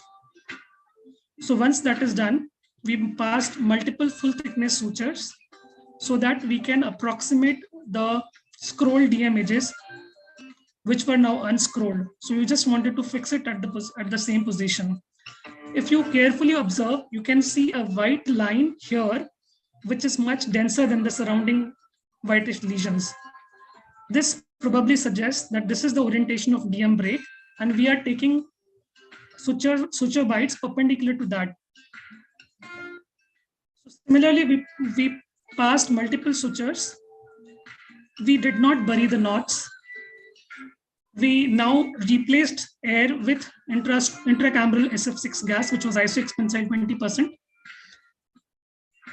We kept the anterior chamber tight for at least 8 minutes, and subsequently we left behind almost 3/4 of the anterior chamber with SF6 gas. The air bubble was mobile, and then we placed bandage contact lens. So at the end of the procedure, subsequently post-operatively we gave following medications. And this is post-operative 1 week picture, wherein we can see that there is significant clearing of the cornea. And this is post-operative 1 month picture wherein we can see that the edema has completely subsided. And this is the anterior segment OCT picture where we can see that the intrastromal fluid clefts are no more existing. So as we talked about the treatment that we had just now shown, what exactly we did. So to understand that, we need to understand first that what are the different steps in the treatment. The first step is to attach the detached Descemet's membrane back to the posterior stroma. And the second thing is reorientation of the endothelium over that broken edges of the Descemet's membrane. So what is in our hand is to facilitate attachment of the detached Descemet's membrane to the posterior cornea. So this we tried with injection of intracameral SF6 gas and then putting full thickness compression sutures. This is what we could have done. The second thing is not in our hand. We will just leave it like that and we'll wait and watch. The moment the gap will be bridged by the reoriented endothelial cells, the corneal clarity will increase. So as far as resolution of the edema is concerned, even if we leave the condition untreated, it is going to resolve over a period of time. From 5 weeks to 36 weeks is the duration. It can range from any of the set duration. However, if we don't treat it, and even if the final outcome that the scar will be the same, whether you treat or you don't treat. However, one thing that needs mention is that if you don't treat the condition, this will invite vessels and in the process of healing. And we know that this is not the final thing that we are going to do. These patients are likely to receive penetrating keratoplasty subsequently. And if there are vessels into the cornea, they will further predispose this cornea to rejection. So it's better always to go ahead and do the intervention at the earliest possible time so that we don't come across the grave consequences like graft rejection subsequently. So as I talked about, that one can resort to medical management depending upon the size, the area of involvement, or one can go ahead and do compression sutures. And we know that there is a definitive surgical management, that is PK or DALC. However, there are concerns even with compression sutures and intracameral injection. People think that there can be migration of these gases into the intrastromal fluid clefts. So they devised mini DMEC and said that there should be a barrier between the corneal fluid pockets and the gas. So this will prevent the entry of gas into the intrastromal fluid pockets. And there are various indications. So, but yes, considering the fact that the visibility will be pretty low, it's very difficult. It would be very difficult without having an intraoperative OCT. So it's must to have an intraoperative OCT guidance while doing this procedure.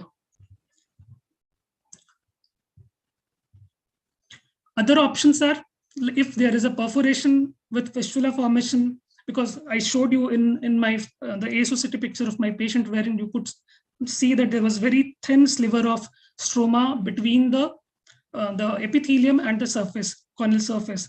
So if during a venting incision, if you're making a venting incision to drain out the fluid and the fistula happen to form, so in that condition, you can go ahead and do a cyanoacrylate tissue adhesive application and put a BCL. At times, people have also tried doing cauterization and putting amniotic membrane graft over it. As far as the drainage of fluid is concerned, anterior segment OCT guided drainage has been done by many of the surgeons. And recently, there is a group who has used platelet-rich plasma in the anterior chamber, and they found pretty fast resolution of the corneal edema. There is a technique called triple technique that has been discussed, wherein there is a microscope integrated OCT guided people. They had done puncture of the stroma, and they had filled the anterior chamber with SF6 gas, and they had taken a pre-descemetic sutures. So the precision of taking suture bite will be pretty much, and this allows not only the safe drainage of the stromal fluid, but also facilitates safe positioning of the compression sutures. So this table shows you that the one which have been highlighted in red are that the patient had only injection of intracameral gas in these two studies, and they found that the edema resolved in a matter of say 30 days in one and in the another study in 25 days. However, when the intracameral injection of gas was combined with compression sutures, the edema resolved in a matter of 1 day to 14 days. That means in a matter of 1 day to 2 weeks. That is the range.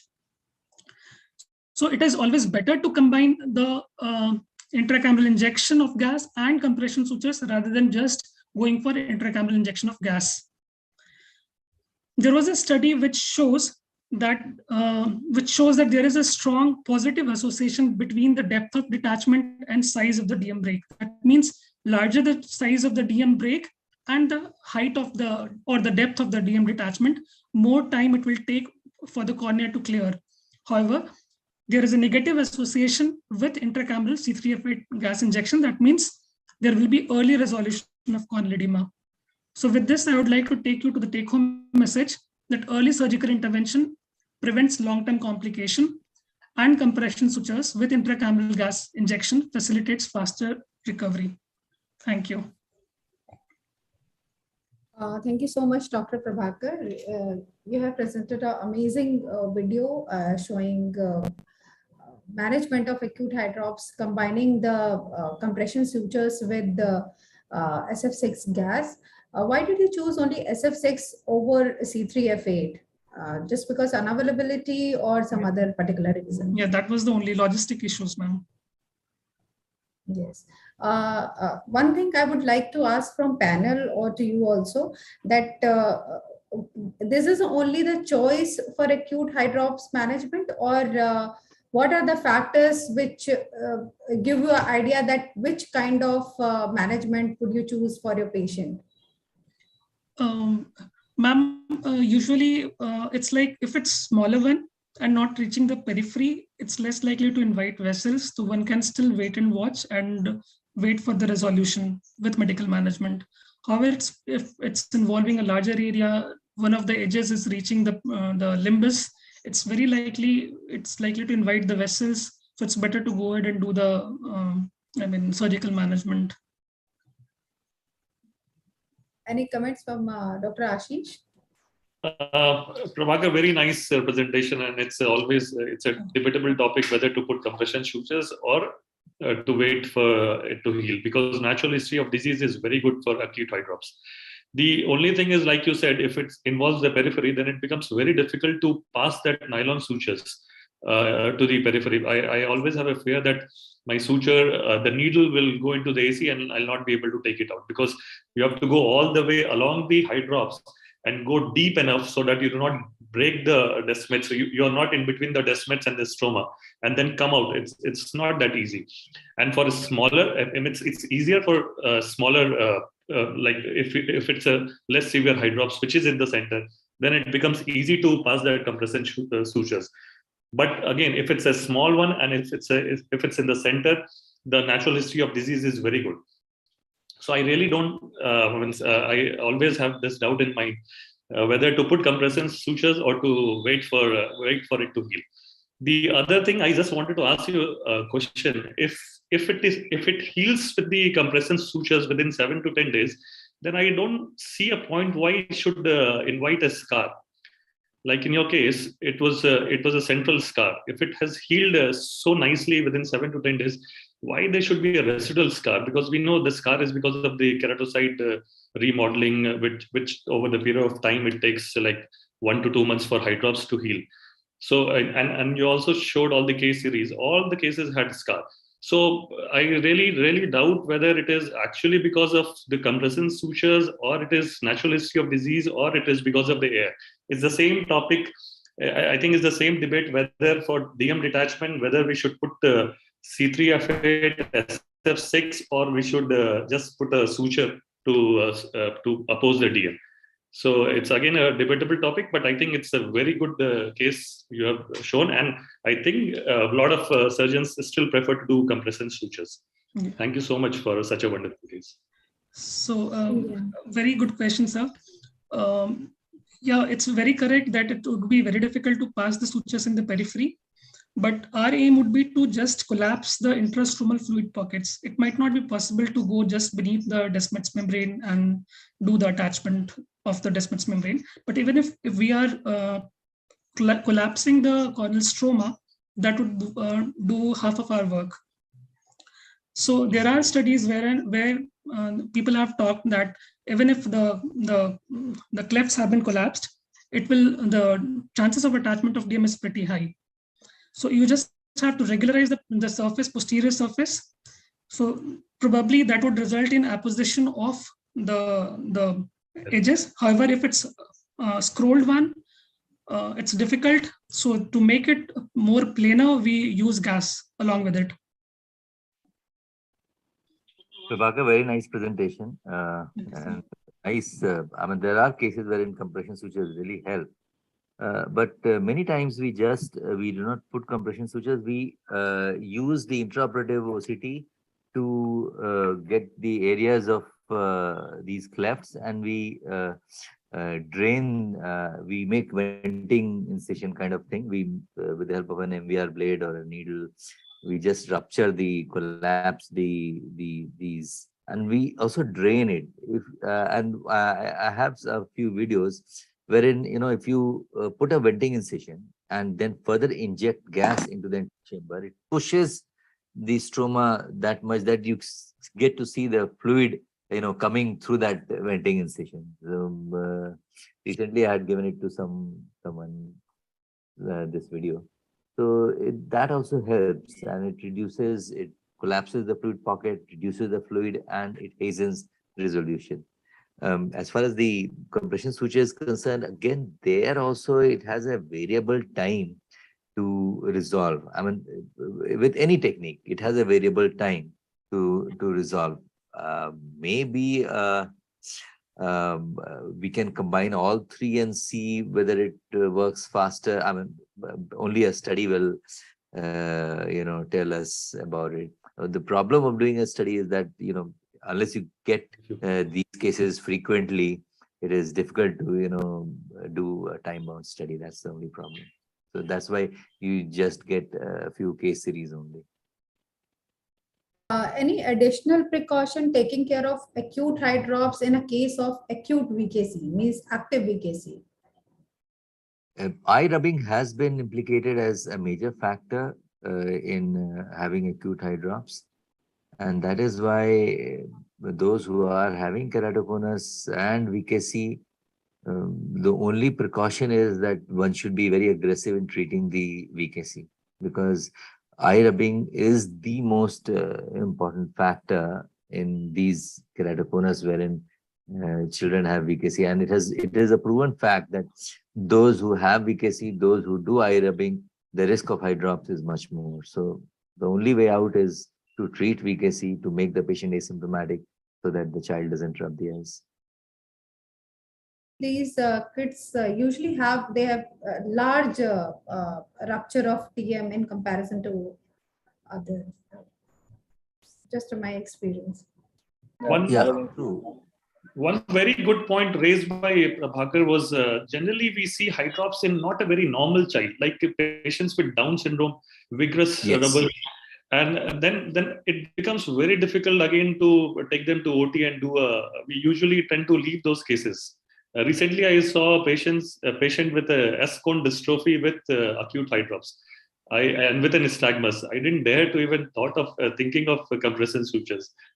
Just because there was no prognosis, also because he was blind, both eyes, with S-cone dystrophy. So very, very nice point. I learned a lot from that. Usually we see patients who are little abnormal when we see acute eye drops. I think that's my experience. I don't know. What do you suggest, Rajesh sir? Have you also? Yeah, it's a known fact that patients who have Down syndrome, they have it has been seen that they have more chances of the acute eye drops. Again, maybe because of rubbing of the eyes, or I mean that. Because eye rubbing definitely is considered as the most important factor. And apart from that, the syndromic children are again more prone to develop acute eye drops. we should, I think we should move on to next presentation. If Dr. Swati is ready, then we can take up her presentation. If Dr. Swati. Yes. Hello. Yes, sir. Dr. Swati, please I'll present your, share your screen. I'll share my slides.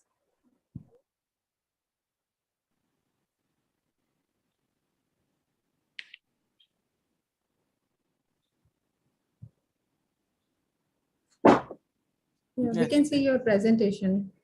You can see my presentation. Is it visible to all of you? Yes, yes, visible. Okay, fine. There is some technical issue with my laptop, so I have to log in from my iPad again. Okay, fine. So thank you for BOS for providing me this opportunity. My topic for today's discussion is genetics and pathophysiology of keratoconus. So the introduction, as the two parts are already over, it's a corneal disorder, ectatic disorder, which is bilateral and progressive, which affects all ethnic groups, and its prevalence is around 8.8 to 54.4. Usually, it presents in early teenage and young adulthood, but due to non-diagnosis or late presentation or asymptomatic patient, the mean age is around 39. For detection is 39 years. So coming to genetics, it is a multifactorial disease. It does not exhibit classical Mendelian patterns of inheritance. Characteristically, it involves several genes that interact in complex mode with multiple environmental factors and systemic conditions. Like earlier, it was said that it is a non-inflammatory disorder, but according to recent studies, it is also inflammation is also considered as a part in the pathophysiology of the keratoconus. So there are few cellular level changes in the cornea which we can find in the patient of keratoconus. Like there is changes in the epithelium. If the corneal epithelium becomes elongated, the superficial cells, and they are arranged in a hole-like pattern. There is iron particle deposition. There is the nerve fibers. Corneal nerve fibers are thick and visible, and they become less in number. If we talk about the Bowman's membrane, there is rupture and breakage in the Bowman's layer. The stroma, there is thinning of stroma due to reduced number of lamellae and keratocytes. We can see the vertical lines and striae in the deeper layer of stroma. In Descemet's membrane, there is rupture and folds, which is seen. And in endothelium is usually unaffected in the keratoconus, but may demonstrate pleomorphism and elongation of the cells. So it has got a genetic predisposition. Like we have seen that it is increased incidence in families and the monozygotic genes. Most of the keratoconus patients are sporadic, with the family history is reported in around 6 to 10% of the patient. The mode of disease inheritance in keratoconus families are usually dominant and recessive, but in case it is found dominant, autosomal dominant inheritance, the disease shows incomplete penetrance with variable phenotype. Apart from the genetic factors, there are cellular pathways like inflammatory and apoptosis. They are also involved in the development of keratoconus. There is one more thing which we need to keep in mind: the candidate gene approach in the keratoconus patient. Like a few genes has been found, there were studies done, and it has been found linked with the keratoconus. So there are few candidate genes like VSX1 leading to craniofacial ocular development, SOD1, ZEP1, TGF-beta1, or COL4H3. These are all genetic mutations which are seen in the keratoconus patient. Coming to pathophysiology, in pathophysiology, environmental factor plays an important role. Like factors like eye rubbing, continuous eye rubbing, patient with history of atopy or UV exposure, they have come with it leads to oxidative damage, which causes degradation process leading to corneal thinning, ultimately leading to keratoconus. We have found some molecular changes in the cornea of the keratoconus patient, like there is increased or elevated proteolytic activity, there is increase in mRNA of catalase and decrease in TIMP1. There are few pathways which are linked with keratoconus, like the cytokine dysregulation. What actually happens if the patient is continuously rubbing the eyes or of the patient of regular contact lens wear? What happens in those patients? there is micro trauma to the corneal epithelium, which leads to the release of or secretion of MMP1 interleukin 6 like components, which in turn increases the interleukin 1, leading to apoptosis of the keratocytes and decrease in the corneal stroma due to decreased volume of the extracellular matrix, which causes the changes in the extracellular matrix leading to keratoconus. And oxidative stress like UV or blue light, oxidative metabolism, or smoking and other environmental insults will lead to reactive oxygen species, which causes oxidative stress leading to damage to nuclear DNA or mitochondrial DNA, which causes disturbance in the intrinsic apoptotic pathway, leading to apoptosis or defective mitochondrial DNA encoded subunits of respiratory chain, which causes cellular damage and dysfunction and cell loss, leading to tissue damage and dysfunction, leading to corneal thinning and protrusion. And there is also the third pathway involved is the alteration in the TGF-beta.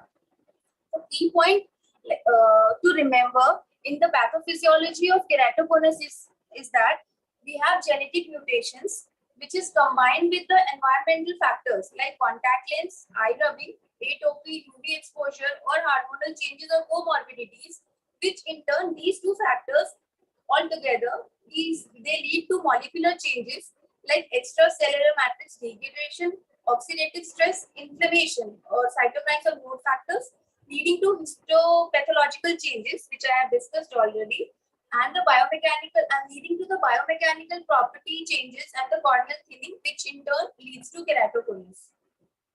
Thank you.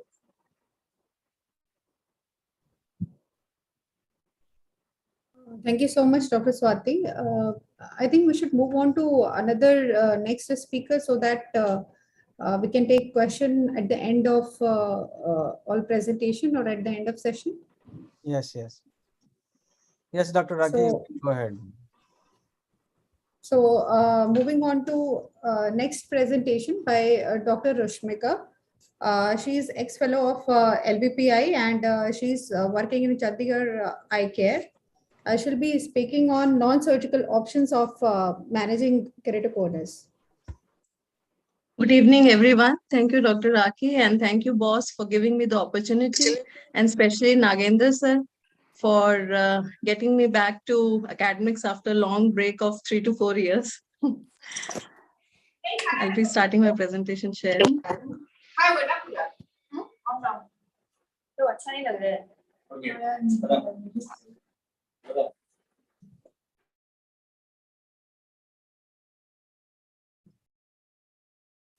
Is it visible? Yes. Yes, it is visible. Yeah. So I'll be talking on diagnosis and non-surgical management of keratoconus. So we have gone through definition, clinical diagnosis, very well explained by Dr. Shravani, scissors, Munson's, reflex, and talked a lot about this. Then topography and tomography. So why do we need to diagnose keratoconus at the earliest? Mainly because it's a progressive disease, as we all know, and it's a direct visual hit to patient in vision. And we do have earlier management options in case it is diagnosed at an early stage. So when do we suspect a person going towards keratoconus or the suspicious zone of people? Those who have recurrent attacks of VKC, especially in a child, and a history of trauma. Any related connective tissue disorders, as talked about earlier, frequent change of glasses in clinical practice, and with high cylinders. In any patient coming across VKC, what I feel is we should always stress on not rubbing the eyes to the patient or the attendants, because the children are quite small to understand this. And it does lead to ectasia and later on life. So one of my patients, 20 years old, male patient with 6/6 vision in right eye and left eye 660. Right eye was normal, left eye with a scar showing Munson sign, healed high drops and conical appearance. So he gave a past history of VKC, and old records were showing from 5 years of age, he was having eye rubbing. And 6 months back, the visual acuity was 6/18. Maybe that was the time to take a call for C3R or to stop the progression. So when he came to clinic, first thing was to visually rehabilitate him in the left eye with scleral contact lenses, and right eye I planned for C3R, maybe after documenting progression at 5 to 6 months. So this is the ASOCT of the same patient, showing scleral lens and cornea and a definite gap between the lens and the cornea, which is important when you give dispatched scleral contact lenses to keratoconus patient. So clinical diagnosis, when we talk about, is when the disease has already progressed to a very late stage. So to see suspicion and to manage keratoconus, it is very important to know about the suspicious zone and topography. So coming to topography findings, this is a 4-quad map. So this is very well explained by Rajesh sir. Just to revive the things in keratoconus, this is an axial curvature, the elevation maps, anterior and the posterior float, and the pachymetry maps. So the red flag signs in keratoconus in axial map, we have when the Kmax is more than 48 diopters, and skewing very well explained. The skewing of the axis is more than 22 degrees. In moderate risk, the inferior superior difference when it is more than 1.4, 1.5 diopters. So in the axial map, these are the dioptric values of the cornea. So any 2 points taken superiorly and inferiorly having difference of more than 1.5 diopters leads to risk factor. Pachymetry map. So the thinnest location less than 470 microns, replacement of thinnest point in more than 500 microns from the center, and pachymetry difference or more than 30 microns in the 2 eyes of the same patient. So when we see the pachymetry map of Pratik, for my patient, the thinnest location gives 452 pachymetry, which is around 0.75, that is more than 0.5 microns away from the central apex pachymetry. So as Dr. Aki were discussing, I find this parameter very useful while diagnosing the cases, one of the parameters. So coming to elevation maps. So in elevation maps, you can see a tongue-like extension on either surface. That is the anterior and the posterior elevation maps. Anterior being more than 12 microns and posterior more than 15 microns. So what is this 12 and 15 microns? For this, we need to know about the best fit sphere, which is actually calculated on computer, taking radius of curvature of normal corneas. So anything which goes above the best fit sphere of the cornea, this is the green line, gives us a plus sign. And the numerical value added to it gives us the height of the cone above it. And anything below it gives us a negative value. So if you see in this patient, the anterior surface definitely has more than 12 microns elevation, plus 32 in the central thinner areas, and more than 15 microns in the posterior float too. So this understanding of best fit spheres gets us to Bellin embouchure enhanced ectasia, which is actually the graph which tells differentiates normal corneas from abnormal or ectatic corneas. So these two upper ones are the standard elevation maps of anterior and posterior float. So in this, we are taking a tongue-shaped extension in the central cone. So when we actually eliminate this cone from the main map so that the even minimal of keratoconic areas are visible, for that we get an enhanced best fit sphere, which is an exclusion elevation map. So these two maps are after taking enhanced best fit sphere into consideration. So the third map is not the topography of the cornea. It is just the difference between the first and the second map, which actually tells us about keratoconus. So the color coding of this map is according to the difference between the two maps. If it is less than 5 microns, usually green, 6 to 7 yellow, 7 to 9 red. So in my patient, definitely it was very high keratoconic suspect. So what are the advantages of this ABCD score? So it takes into consideration posterior elevation maps, which is very important, and one of the first parameters which shows change in early keratoconic eyes or the patients at risk. And it takes into consideration the thinnest point rather than the apical changes. So anatomical changes are better reflected. So we know what is A, B, C, D of the same. So here is the area where bad score is represented with the graphs horizontally. And it does give the grading system of keratoconus. So this tells the standard deviation from the normal subjects of the patient, which tells us about the progression of keratoconus. So coming to non-surgical management options. So what are our objectives in non-surgical management? We have two challenges: vision, that is due to high myopia with irregular astigmatism, progressive change in power, and irregular corneal contour. The second consideration is biomechanical progression of the disease, which can be stopped or regressed by corneal collagen cross-linking. So in vision, spectacles are at very early stage and hardly serve the purpose once keratoconus sets in. So coming to contact lenses. Soft contact lenses are as good as spectacles in early cases. It can be used. Then RGP lenses. So RGP lenses do give clear vision and they are cost effective, but they are very uncomfortable for the patient.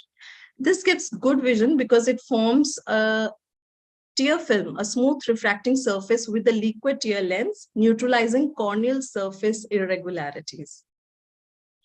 We used to have, maybe theoretically or sometimes it was into practice, piggyback lenses, but this was not very practical because it was cumbersome for the patient.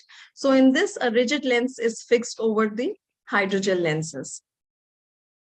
Hybrid lenses were made with an optical zone which was made of rigid lenses and with the comfort of a soft lens in the periphery. So these are hybrid lenses with the RGP central and the peripheral, though I have never used these lenses apart from this scleral contact lens, which is actually the mainstay of giving vision in these days. So there are many diameters mentioned. The one which is practically used is 15 to 18 millimeter of dia. Those are mini scleral lenses. So what is the fitting principle? To provide the best possible visual acuity without hindering the anatomy of cornea. So we have many fitting systems, the flat fit method, in which though these are definitely for more go towards the RGP lenses. So the weight of the lens on cone is more, so there's good visual acuity, but it's not good for corneal biomechanics. Apical clearance, in which the central clear zone is present, which minimizes trauma, but the visual acuity is poor. 3-point touch. They distribute the weight of lens evenly from the cone to the periphery. There is a slight apical touch which gives vision and a mid-peripheral bearing area. So case 2, which I would like to discuss, is my patient of 27 years. He was mentally challenged case, as just now mentioned by Dr. Ashish also. Definitely, I've also seen more of these cases into mentally challenged people. So we could not do anterior segment OCT after I had dispatched scleral contact lenses to him. So he came back with within 15 to 20 days with the SPKs and a poor corneal surface. But when we asked, the problem was that the lenses of the right eye was interchanged with the left eye. Another case I would like to discuss is 20 years female girl who came to me with right eye vision 660, left 618. So this is her pentacam image. So in the axial maps, you can see it goes above 50, 51, 50 diopters. In the elevation maps also, this is showing definitive keratoconus with a tongue-shaped elevation in both anterior and posterior, much above 12 microns and 15 microns. In the pachymetry map, again, though it looks, or the gross examination, it looks very nice, but the thinnest point, if you see, it is 506 microns and more than 0.5 microns away from the central apex. So this gives an towards the keratoconus. So this is her left eye with the dioptric powers almost within 47 diopters or below that. The anterior axial map is fine with no other problem. Posterior axial map does show a tongue-shaped elevation in the inferior zone. The inferior zone is steep.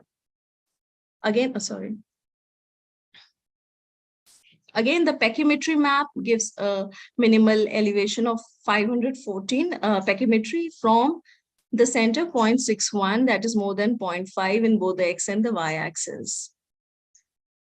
And if you see, the inferior superior asymmetry is also more than 1.5 diopters. So this goes into keratoconus, but maybe in the milder cases.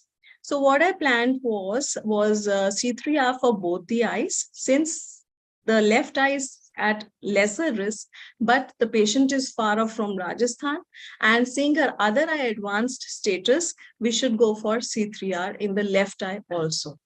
So took the patient, first taken the right eye for C3R, with the, I do for everybody does, the Dresden protocol, removal of central 7 mm zone, and with the isotonic riboflavin, 1 drop every 3 minutes, and intra-pachy, though I don't have an instrument to see intra-pachy, so I usually in isotonic, I do not take corneas less than 450 microns, and in hypotonic, not less than 400 microns.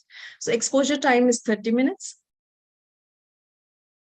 So there are many theories of cross-linking, like activation of riboflavin to triplet stage, release of singlet O2 and superoxide anions, ionization of amino groups, and formation of new bonds. Basically, we are strengthening the biomechanics of cornea. So the indications are documented progression over 6 months, maybe increase in steep K by more than 1 to 1.5 diopters, corresponding change with the corresponding changes. So this point is very important. Corresponding change in refraction, practically we do see this. And pachymetry shows 5% or more of thinning in 6 months. But the special cases, as I discussed in one of my female patients, with the first patient with the severe allergy history in the other eye, and since the advanced keratoconus was there in right eye, I decided to go for the other eye C3R also. So during the procedure, before the procedure, you need to educate the patient, because first thing they understand from laser is that glasses will be off. So you need to tell them that they will still need glasses. This is a surgery to hinder the progression of keratoconus, not to treat it. And earlier treated better for the patient, and legal obligations like transplant, later on you should get a consent signed before C3R, which is very, very important. So take-home message is that maybe whatever we know about keratoconus is just tip of iceberg. Early diagnosis and management being the key for utmost importance, and intuitive suspicion in clinics and to go for appropriate tests at earlier times will help all of us. Thank you. Thank you so much, Dr. Rashmika. And you rightly said that patient education and counseling to the parents are very important in the management of keratoconus. Thank you. I would like to ask or discuss few questions related to C3R. Like, what is the earliest age when we can offer C3R to the patient? Or after how many days you offer them the visual rehabilitation in terms of the scleral contact lenses or RGPs? And the third thing is, one last question, sorry. How many times CXL can be performed? suppose there is a failure, then how many times you can perform the CXL in these patients? Okay, so what I have taken is the age first thing. Age, as long as patient understands that there will be pain and they can, as we put BCL, after that. So maybe around 15, 20 years. 20 years has been the least age, 18 years. Before that, like in a younger age, I have not taken. Maybe other people, Rajesh sir or anybody who is doing, they'll be more appropriate to answer this. If in kids also they are doing C3R. I have done in 8 years of age, 8 years is the 8 years I have done. So okay, great. And what was the second question, Dr. Aki? Yeah. I think you asked scleral contact lenses. What was the Dr. Aki? question, Rushmita? Yeah. How many Scleral times it will contact. be repeated? That was the question. Yeah, how many times it can be done? How many times will you repeat if there is a failure? Rajesh, so the regarding question what? is that Cross-linking. the minimum age in which you have done C3R and how many times it can be repeated. So I've never repeated till now with my small amount of this thing. I don't know, like how Can you is just it? How repeat many the times question? have you I'm sorry, repeated? there was some network issue. I could not hear the question. Yeah, how many times have like one patient undergone C3R with good results? Like if the progression is there, do you repeat C3R? Yeah, repeat. Yeah. Actually, if there is good result and there is stability of the cone, we have not repeated it, but Farhad Hafizi group has repeated in order to increase the effect of flattening effect of C3R.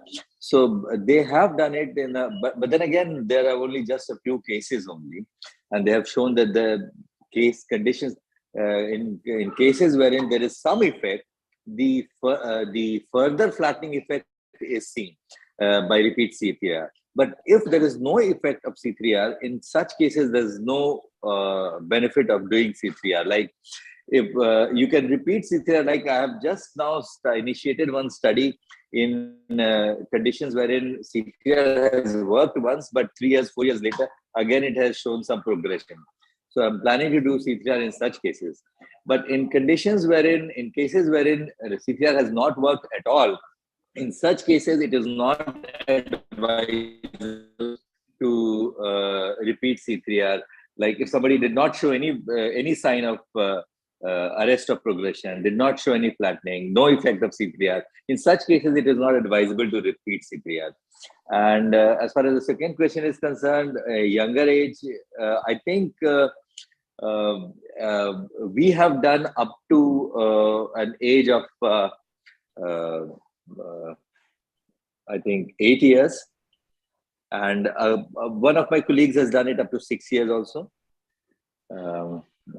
As far as the C3R in children is concerned. Only thing is that we have to make sure that these children, they don't have VKCs, because if they have VKC, the result of C3R will not be good. Yeah, that's true. And Dr. Aki, you asked me about scleral lenses. So I give after 6 weeks of C3R. Okay, thank you. Rajesh sir, anyone? Yeah, any contact lens, what we follow is we give it after 8 weeks to 12 weeks after C3R.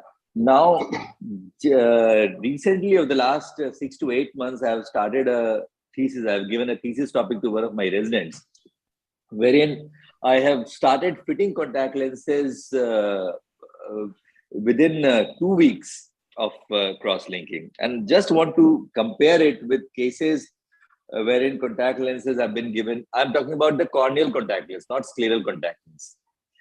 No. The corneal contact lenses can have some modulation effect on the cornea.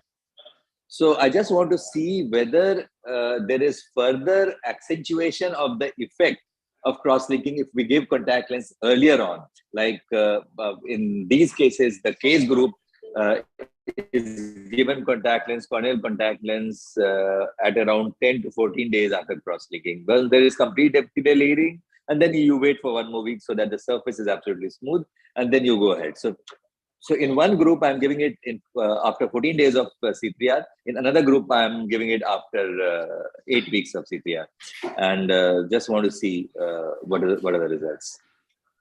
Actually, surface, as you mentioned, that I've seen like at 14, 15 days, it's quite smooth, and the patient starts asking himself that they want visual rehabilitation so that is what that is what I want to see, that whether the use of corneal contact lenses, not the scleral ones, the corneal contact lenses, whether they can have more modulation effect on the corneal stroma if they are given early on. Thank you, sir. Thank you, sir. Any comments from Dr. Ashish or Dr. Nilesh? I usually prefer to give after 4 to 5 months of C3R, the scleral lenses or the RGP. Usually the patients who undergo C3R, they will fit with RGP. I don't need the scleral lenses. Means I have never fitted scleral lenses after cross-linking, because cross-linking is usually done in the early cases. So RGP is sufficient, and like I said, 4 to 5 months is the usual time, because I think the stability takes around 6 months for the cornea to become stable after C3. So I completely agree with you, Ashish, that in cases wherein we are doing CXL, we can fit in with corneal lenses and scleral lenses are not needed. Only in cases wherein, these days, the study that I'm doing by, putting intrastomal lenticule and then doing cross-linking, in such cases, many times corneal lenses are difficult to fit, so we have to give scleral lenses. All right. Yeah.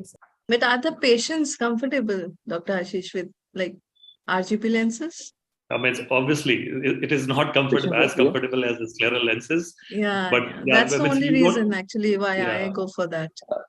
Yeah, but it's actually, it's little cumbersome. The scleral lenses are little cumbersome than RGPs. Yeah. In terms of using it. No, if you fit properly, and I mean, if the fitting is good, then many of these cases who are already on contact lenses earlier on also, and if they are comfortable, I mean, they remain comfortable. And with cross-linking, there is some degree of reduction in astigmatism. So that makes the fit even better. So there are many cases actually of corneal contact lenses. Mostly, I prefer to give rose-K contact lenses, which are multi-curve lenses in post-CXL cases. So they are quite comfortable.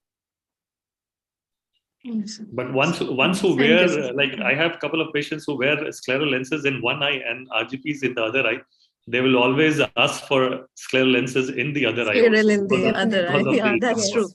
That is definitely That's there. true. Yeah. Okay, so moving on to our last presentation by Dr. Abhishek Ranjan, and he's a faculty. Thank you, Dr. Rakhi.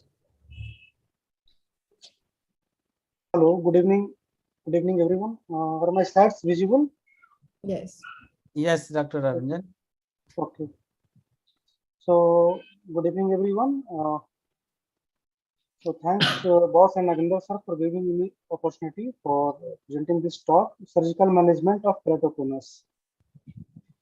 So corneal graft is the traditional recourse for advanced keratoconus in surgical management. Keratoconus patients are eligible for corneal transplant when spectacle correction is insufficient, continued contact lens wear is intolerable, and visual acuity has fallen to unacceptable level. Other treatment modalities like originally meant for mild to moderate cases like cross-linking and intrastomal corneal ring segment can be tried to treat advanced diseases. In 2014, Bowman's hair transplant comes for advanced keratoconus with extreme thinning or stiffening, which permits penetrating keratoplasty or DALK to be postponed or avoided entirely.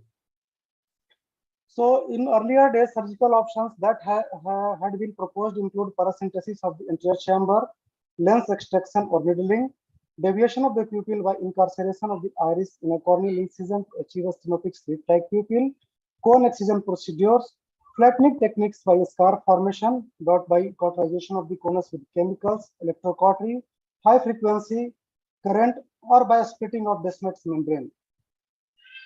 So keratoplasty is the procedure which are most commonly performed. So first coming to the history of keratoplasty in context of keratoconus, so Gustavizzo performed first PK for keratoconus in 1936 in Columbia Presbyterian Medical Center, New York. Laminar keratoplasty although was described earlier than PK by Arthur von Hippel, but PK has gained more popularity after introduction of it. The term deep laminar keratoplasty or DLK in the conventional sense were first introduced by Erkila in 1984, who also showed the use of intraostomal air injection to opacify the cornea as a method to facilitate removal of the host tissue.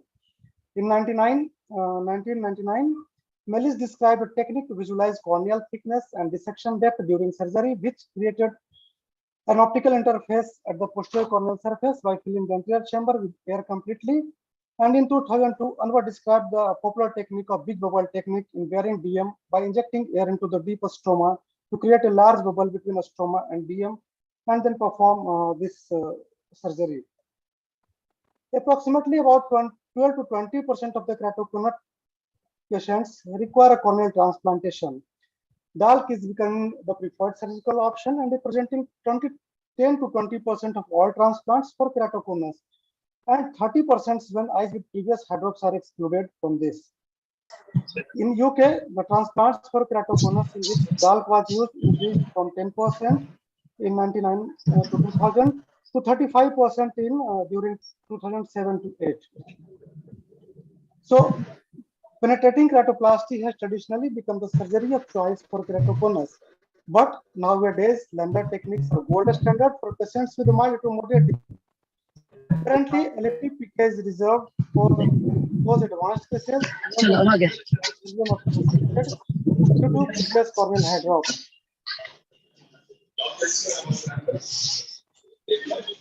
So, PK technique for keratoconus does not differ significantly from the technique used for other etiologies, but some considerations should be taken into account where we have to consider for keratoconus.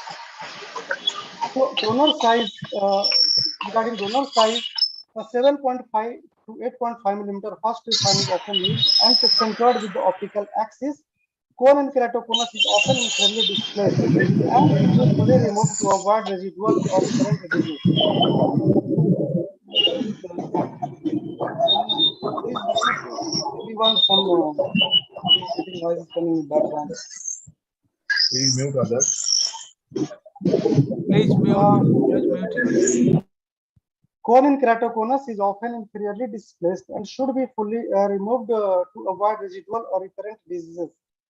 Donor size will then be adjusted in relation with the host limbal white to white measurement and conus extension. Grafts of more than 8.5 millimeter may occasionally be needed in severe keratoconus, as well as partial decentration respecting the optical axis in cases of very advanced conus with a severe thinning up to the perilimbal area may be required.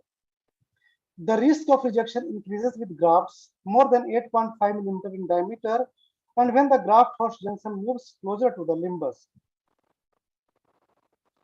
So decentered grafts can as well induce a significant alveolar stegmatis into the visual axis. The donor tissue trephine is routinely sized at 0.25 millimeter larger than the host trephine. Instead of routinely, we perform about 0.5 millimeter larger host trephine. So keratoconus patients may benefit from using same diameter trephine also for both donor and host tissue, which undersize the donor button and helps to reduce post-operative myopia. But reducing the donor size in relatively short eye causes significant post-operative hyperopia. So same size donor and host corneal button should not be used when anterior lens to retina length is less than 20.19 millimeter, which is supposed to be the mean length for non-keratoconic individual with emetropia. So after putting in suturing technique, in a normal PK, we are putting 4 cardinal 10-0 nylon suture and first put 4 cardinal sutures, and then we can use any of the technique like interrupted sutures technique, combined continued and interrupted suture technique, single continuous technique or double continuous suture techniques can be used for these cases. A complete suture removal is generally recommended after 12 to 15 months. So in outcome, PK offers good long-term visual rehabilitation for keratoconus patients. Compared with other indications for PK, there is a relatively low rate of graft failure and long-term survival in cases of keratoconus. Rejection rate has been reported to be about 6 to 41% with long-term follow-up, with most rejections occurring in the first 2 years. Fukuoka et al. Reported a cumulative probability of graft survival at 10, 20, and 25 years after PK of about 99%, 97%, and 93% respectively. Pramanik et al. Estimated a graft survival rate of about 85% at 25 years after initial transplantation. Taken together, the existing evidence show that graft survival rate gradually decreases after 20 years post-PK in cases of keratoconus. Best spectacle corrected visual acuity of 0.14 logmar has been reported with mean period of 33 months, while a best spectacle corrected visual acuity of 20/40 or better with a mean follow-up of 14 years was observed in 73% of the patients. Ellicott et al. Reported a poor survival and worse visual outcome of regrafts compared with first graft in patients where the original indications was keratoconus. Failure rate was 3 times higher with regrafts, and observed visual acuity with preferred corrections was more than 0.5 in 69% of the first grafts, while only 55% of regrafts achieved that level. Now coming to the DALK, or deep anterior lamellary keratoplasty, the goal of DALK in keratoconus is to achieve a depth of dissection as close as possible to Descemet's membrane. So surgical techniques are now most preferable technique is big oval technique, which is described by Anwar and Pickman in 2002 using air instead of BSS. So in these cases, first we have to do partial trephination of 70 to 80% of the corneal stroma, and with a 30 gauge needle, air is injected in the stroma. It produces a dome-shaped detachment of Descemet membrane that is seen under the surgical microscope as a ring, meaning that big bubble has been formed. Then a lambda dissection with a crescent blade of anterior stroma is performed, followed by removal of stromal tissue above the Descemet's membrane plane with a spatula and scissors, making sure to first exchange the air in supradescemetic plane with viscoelastic to avoid puncturing DM inadvertently. When all the stromal tissue is successfully removed, the DM exposed is characteristically smooth, and the donor cornea without its DM and endothelium is then sutured with the preferred suture technique. Any of the suture technique which we have discussed earlier with PK. So another technique is Melis manual technique. In this technique, first anterior chamber is filled with the air and partial trephination of about 70% of the corneal stroma is performed, and then using a series of curved spatula through a scleral pocket, the stroma is carefully dissected away from the underlying Descemet's membrane. The difference of refractive index between air and the corneal tissue reflects of the surgical spatula, and the distance between the instrument and reflex is used to judge the amount of remaining underlying tissue. Then viscoelastic is injected through the scleral incision into the stromal pocket, and the dissection can be completed through the trephination edge. Once it is completed, the superficial stroma is removed and Descemet membrane is exposed, and then donor cornea is sutured. Another modification is tuck-in lamellary keratoplasty for the corneas with extreme peripheral thinning. In this, the central anterior stromal disc is removed, and a centrifugal lamella dissection is performed using a knife to create a peripheral intrastromal pocket extending 0.5 millimeter beyond the limbus. The donor cornea is with the central full thickness graft with a peripheral partial thickness flange is then tucked into the large anterior lambda graft below to add the extra thickness. So the outcome of DALK in most studies shows equivalent visual and refractive results between PK and DALK, and 20 by 20 vision seems more likely after PK. In a study consisting of Australian patients, which included 73 consecutive patients with keratoconus, the mean best corrected visual acuity was not significantly different from DALK versus PK. A review of published literature that included 11 comparative studies on DALK and PK found that visual and refractive outcomes were comparable if the residual bed thickness in DALK cases were between 25 and 65 micron. Australian graft registry data compared the outcomes of PKs and DALK performed to keratoconus over the same period of time shows both the graft survival and visual outcomes were superior for PK. In a study from UK, Jones et al. Compared the outcomes of PK and DALK for keratoconus and shows the risk of graft failure for DALK was almost twice that of for PK. One of the important advantages of DALK is lower rate of endothelial loss compared with PK. The reported endothelial loss is as high as 34% after PK and only around 14% after DALK.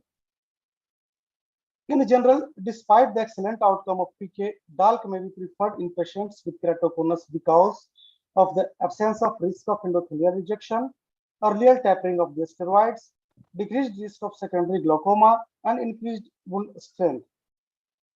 The advantage of DALK is even more evident in patients with mental retardation, in which PK has a higher incidence of postoperative complications, such as globe rupture, corneal ulceration, and graft rejection, as well as in phakic patients and corneas with significant peripheral thinning.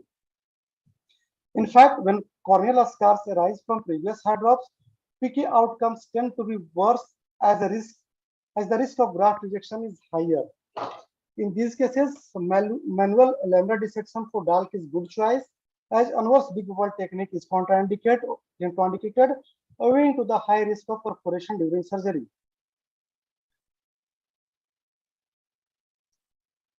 Another modification is femto second laser DALK in corneal graft. In this technique, femto laser is the laser allows the surgeon to focus the laser energy at a particular depth and then rapidly cut the tissue at a depth without causing any additional injury to the surrounding tissue. Lambda dissection is done with very high precision, and we can make patterns of the cut into shapes like mushroom or zigzag cut and creating a highly precise incision, which resulting in a perfect match of the donor tissue and host tissue and a stronger junction and provides quicker visual recovery. So complications of these corneal transplantations include allograft reactions, which are less frequent in DALK than in PK and less likely to result in graft failure if correct treatment is administered. Subepithelial and stromal rejection after DALK has been reported to be in the range of 3 to 14%, whereas in PK, it ranges from 13 to 31% in first year after surgery. Endothelial rejection is not an issue in the DALK. Increases in intraocular pressure following DALK has been reported in about 1.5% of the operated eyes compared with 42% of the eyes after PK. Because the PK needs longer duration of steroid, topical steroids.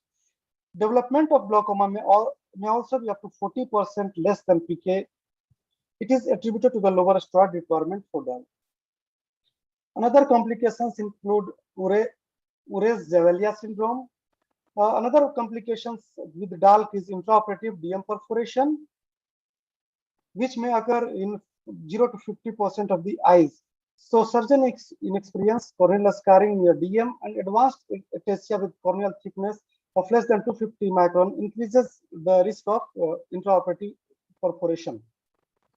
Depending on the size of perforation, conversion to PK may be required to avoid double chamber and persistent corneal edema, especially when rupture leads to collapse of the anterior chamber. So pseudo-anterior chamber or double anterior chamber may be formed because of the perforation or microperforation. Large pseudo chambers can be managed surgically by drainage of the fluid and anterior chamber injection of air or gas, while a small pseudo chambers normally end up resolving spontaneously.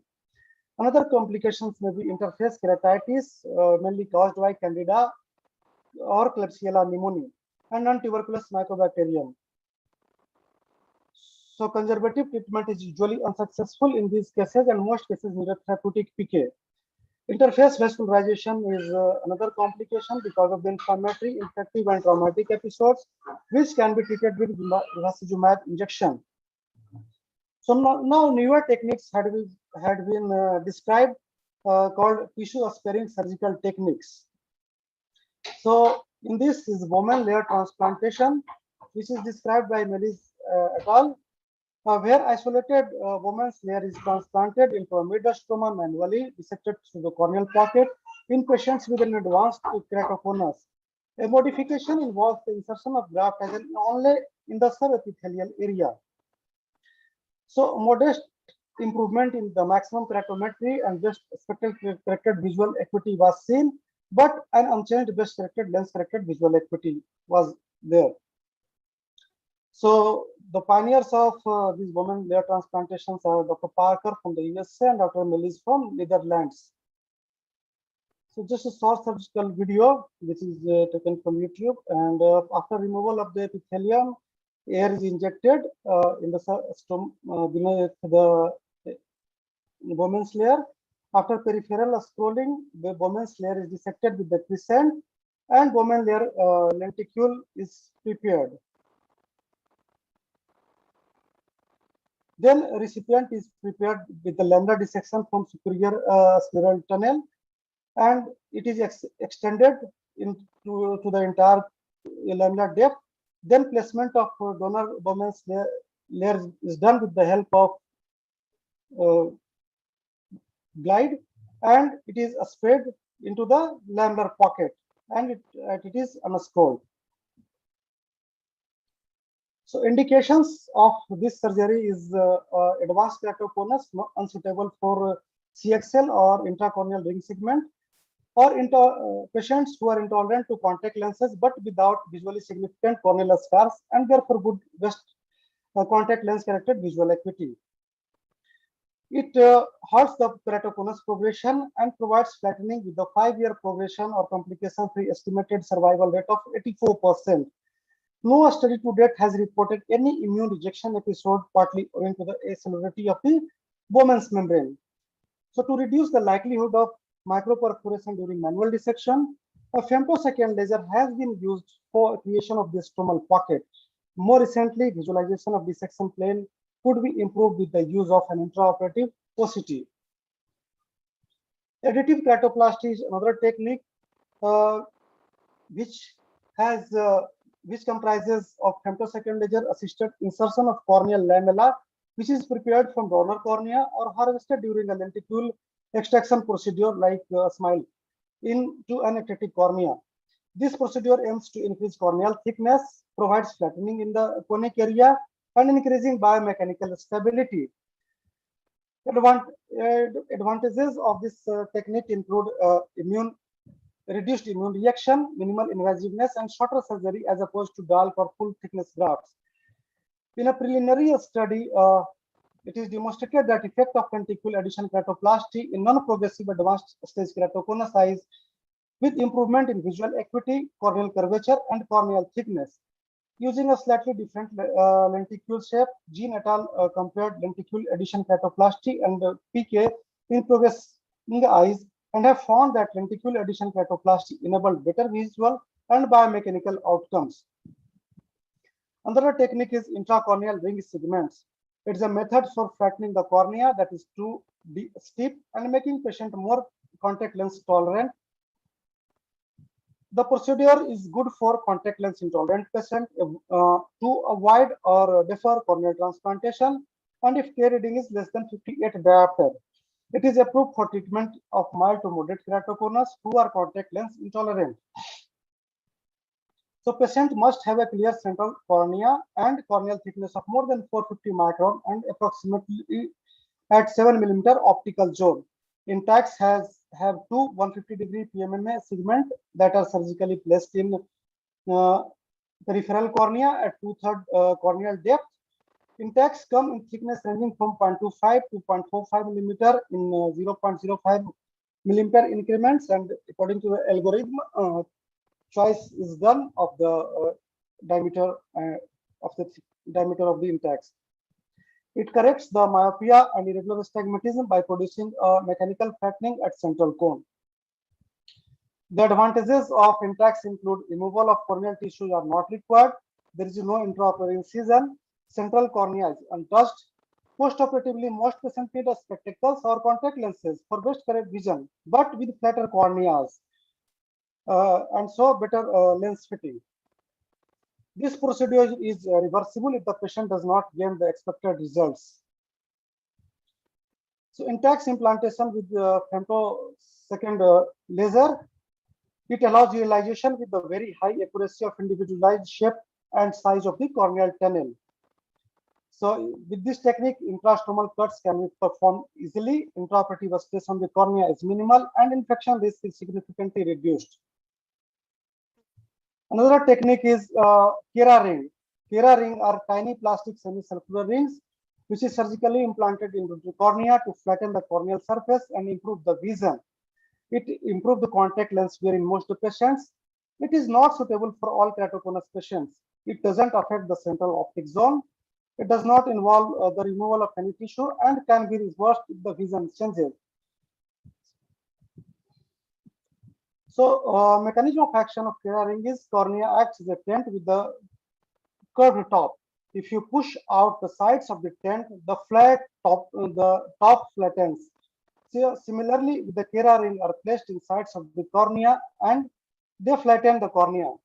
Combined Kera ring insertion and CXL can be performed in 1 or 2 sessions. However, the same session procedure appears to be more effective in corneal shape. So to conclude, keratoconus treatment has been changed with the introduction of these tissue sparing techniques from old paradigm of first spectacle and contact lens custom lens, then move to the in contact lens intolerant patient of the central scarring. We have to do go for surgical options like PKP, and that needs longer care. And for visual rehabilitation, we need post PKP as custom lenses fitting like described by Dr. Shmika, and that also needs long-term follow-up. So with the introduction of newer techniques, we can differ PK techniques by putting intacs in earlier cases, in earlier days, and then with the contact lens fitting, and with the post-op management outcome and analysis, we can do PKP later on if need arises, or we can defer it. Thank you. Thank you, Dr. Abhishek, for highlighting all the available surgical options for keratoconus. Yes, it is true that PK and DALK both have a very successful outcome in cases of keratoconus or any other ectatic disorders. But I would say at this time that DALK has completely replaced the PK, except in few cases where we are getting just healed eye drops and scarring or this thing. And one thing more, that DALK can be done easily because B-grade eyes availability are more than the good quality eyes, in particularly in our state. So any comments from the Dr. Ashish and others of experiencing DALK or any other surgical options for keratoconus? I would just like to, yeah. Yeah, please go ahead. Please go ahead. Comments Please, regarding Dr. intact Rashmika, please. by Rajesh. yeah, thank you. I just wanted to discuss like what is the donor recipient discrepancy which we are doing in PKP? Like how much do you take? Like he told 0.25, maybe I take 0.5 around the difference. So what is usually you are taking, Dr. Ashish, Dr. Rakhi, and everybody, Dr. Nilesh, sir? So 0.25 is what we take, and like as mentioned by Abhishek also, that if there's a high myopia, if you see there's too much of myopia, just to have a compression effect, you can actually take same size graph. But I have found it very difficult to sometimes suture. So I think 0.25 is the difference what we actually usually consider. I Same cannot size hear graph you. is actually Unmute Dr. Rashmika. Oh, yeah, sorry. And there is flattening also. And I feel 0.5 is more easier to handle in surgery instead of 0.25. Yeah. So That is fine, but yeah, but showing that we need some flattening effect because despite that the cornea is like more of the curvature in the periphery also. So if we put a little shorter graph, then it produces flattening effect in periphery also, and that visual correction is better with the smaller size graph, like with the 0.25 disparity or so. Any other thoughts of Definitely Dr. one Ashish? point which you had highlighted regarding the axial length, that was fine. Otherwise, we are going by the same size graph, taking a smaller graph. Yes, so same size graph or 0.25 disparity is what is most of the literature that described for keratoconus. Yeah, I always prefer same size graph for the DALC. It gives good flattening and number of folds on the day one, but these folds usually resolves at the end of 7 days and very good effect afterwards. So I prefer using same size graft in DALC. Yes, it's difficult to suture sometimes.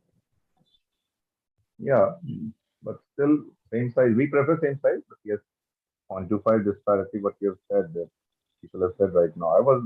That point of axial length, I took it in mind because I usually do not keep that in mind. But same size is the preferred practice what we follow. Others 2 points. Yes, I think if any more question is there, we are. It was a really very nice presentation by each one. So we can't hear you, Nilesh.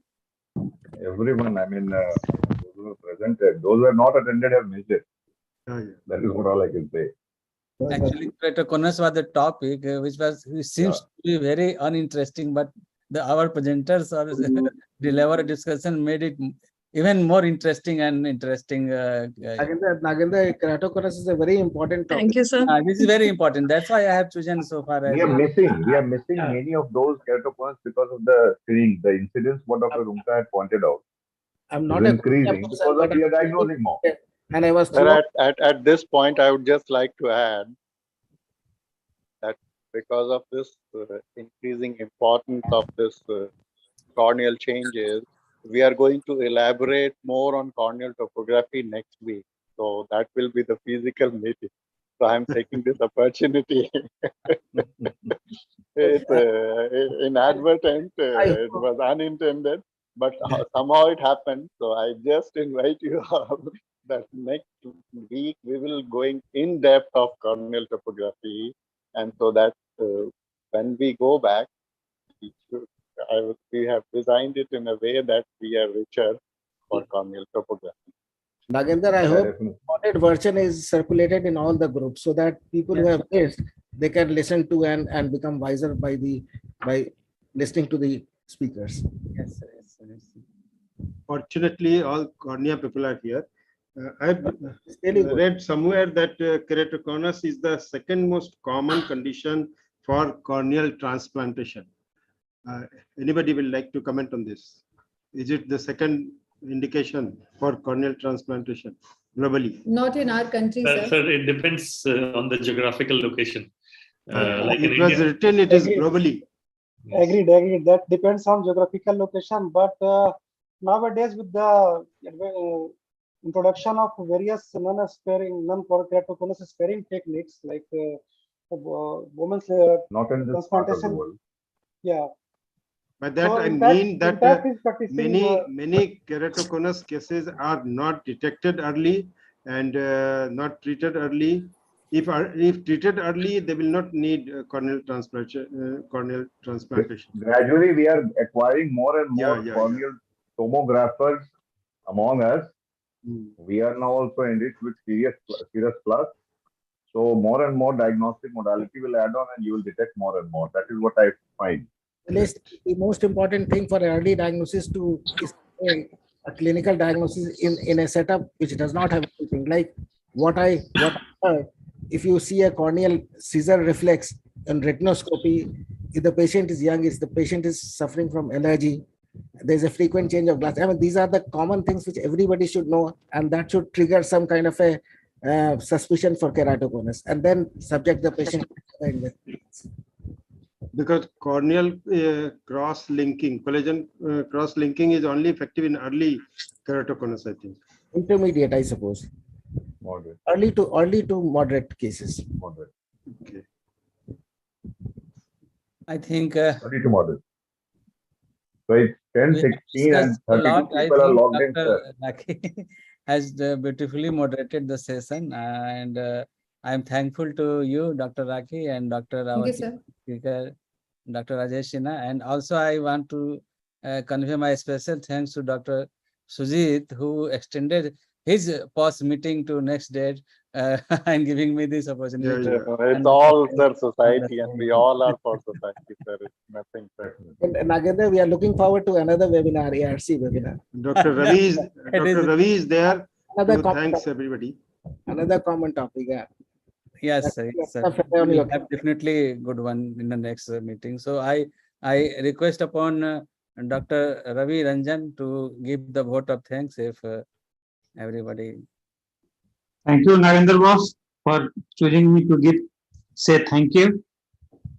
I am thankful to Dr. Nagendra Prasad, our President, Pranav Ranjan, Secretary Vibhuti Sinha, and again, thank you. Thank you, our chairpersons, Rumta sir, Nilesh, Sasa Satyajit, Devendra, probably he is absent, Amit, Dr. Nimmi. I'm thankful to our panelists, Sujit, Dr. Chandrasekhar, Mamta, Dr. Ashish Kedia, Dr. Nilesh, and our beautiful moderator, Dr. Raki, and thankful to Dr. Rajesh for giving keynote address here. And again, thank you our speakers, Dr. Swati, Dr. Stravani, Prabhakar, Dr. Rushmika, and Abhishek. Thank you.